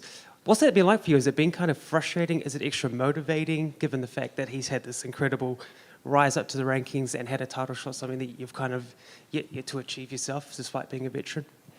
Yeah, it's been cool seeing a guy from the side of the world do so well in my division, and while I've had time away, he's been fighting for world titles in Brazil and came so close, and I think coming into this fight, it's not just the fights that take a bit of wear and tear, it's the build-up, it's the pressure, and I haven't had that. I haven't had that for a year, so I think that's what's going to be different. Is I'm coming in fresh. I'm coming in without that burnout, that fight week where you're in the setting a game, but you physically you might be feeling good, but you still have that fatigue that's there mentally, physically, emotionally, spiritually. So I think, take a lot of us at the gym at City Kickboxing, me, Dan, and Izzy have taken time away. So now when we're back in there, we're thriving. You can't expect different results by doing the same thing, and I think we've reinvented our system at City Kickboxing. Implemented High Performance Sport New Zealand to help maximise our camps, and tapping into all the different resources that we have back home, and that's been awesome. Cross-coding and feeding off each other and seeing how we can do things better. So I'm in a great place, and I'm ready to get in there. Do you see this as a genuine title eliminator? Do you think a win here should lock you into the next shot at Alexandra? Yeah, 100%. There's been fights that haven't really lived up to the hype or the expectations. So this flyweight division, it's all about who can go in there and make a statement, who can be exciting, who can let the UFC and let the world know that you're the next guy. So that's all I'm planning on doing. That's all my energy that I'm putting into is Steve, and he's in front of me. Whatever happens after this, I know there will be a clear passage to that title. And Dan earlier touched on a little incident at a Warriors game recently with a slightly unruly Eels fan. He said you had to kind of rush him out of there pretty quickly. Can we get your vision of events there? Yeah, Dan's a wild man, and you don't want to heckle him and egg him on, and especially in the crowd. Like he was telling the fan, "You're not that far away. I can still reach you." And he ended up throwing a drink at him, and then Dan took his shoe off, and he said, "I'll throw this as well." And I said, "Bro, we've got sparring tomorrow. We need to go home." And I got him out of there. The Warriors weren't winning as well, so it was okay that we left the game a bit early because we had sparring the next day. But yeah, it's cool to be invited to all these things, but hey, we don't want to ruin it. We want to come back again. Thanks, bro. Good luck. Cheers, bro. Thank you. Just back here. Yep. Please forgive me if I use the wrong term and correct me. A teammate of yours, Aaron Toe, is fighting on the Contender Series, and if he is successful, he will be if I'm not mistaken, he will be the first fighter in the UFC with the Taomoko. What does that mean for you? Yeah, Aaron's one of my teammates, one of my sparring partners, someone that's close to my weight class. So we do a lot of training together. He's someone to definitely watch out for. So just to clear that up, he's got a moto order, so that's a facial tattoo. He's unapologetically Māori. He can't hide it. It's on his face, and he's here to show the world who he is and where he's from. And very, very proud of him to follow our footsteps and go out there and take what he deserves. So we've got 3 guys on the Contender Series. There's Aaron Toe, there's Navajo Sterling, and Cameron Ralston. So it's pretty cool that this is the next wave of UFC fighters coming out of City Kickboxing, and that's always something that we've just needed, an opportunity. Once we've had an opportunity, we've always shown that we belong on the world stage. I remember when I got my shot back in 2018, I know how much it meant to me, so I know how much it means to these guys. So they're here Aaron's actually here. Fight week he got in last night, so for him to kind of see, be in the setting and see what's it all about, I think it's going to do wonders for him and only motivate him to go out there and get a contract. So pretty cool that another Māori boy from Aotearoa can shine and that's what it's all about, showing the blueprint of how to do this, and there'll be many more New Zealanders and Māori representing Aotearoa in the UFC. Awesome, thank you very much. Cheers, bro. Sweet. Thanks for your time.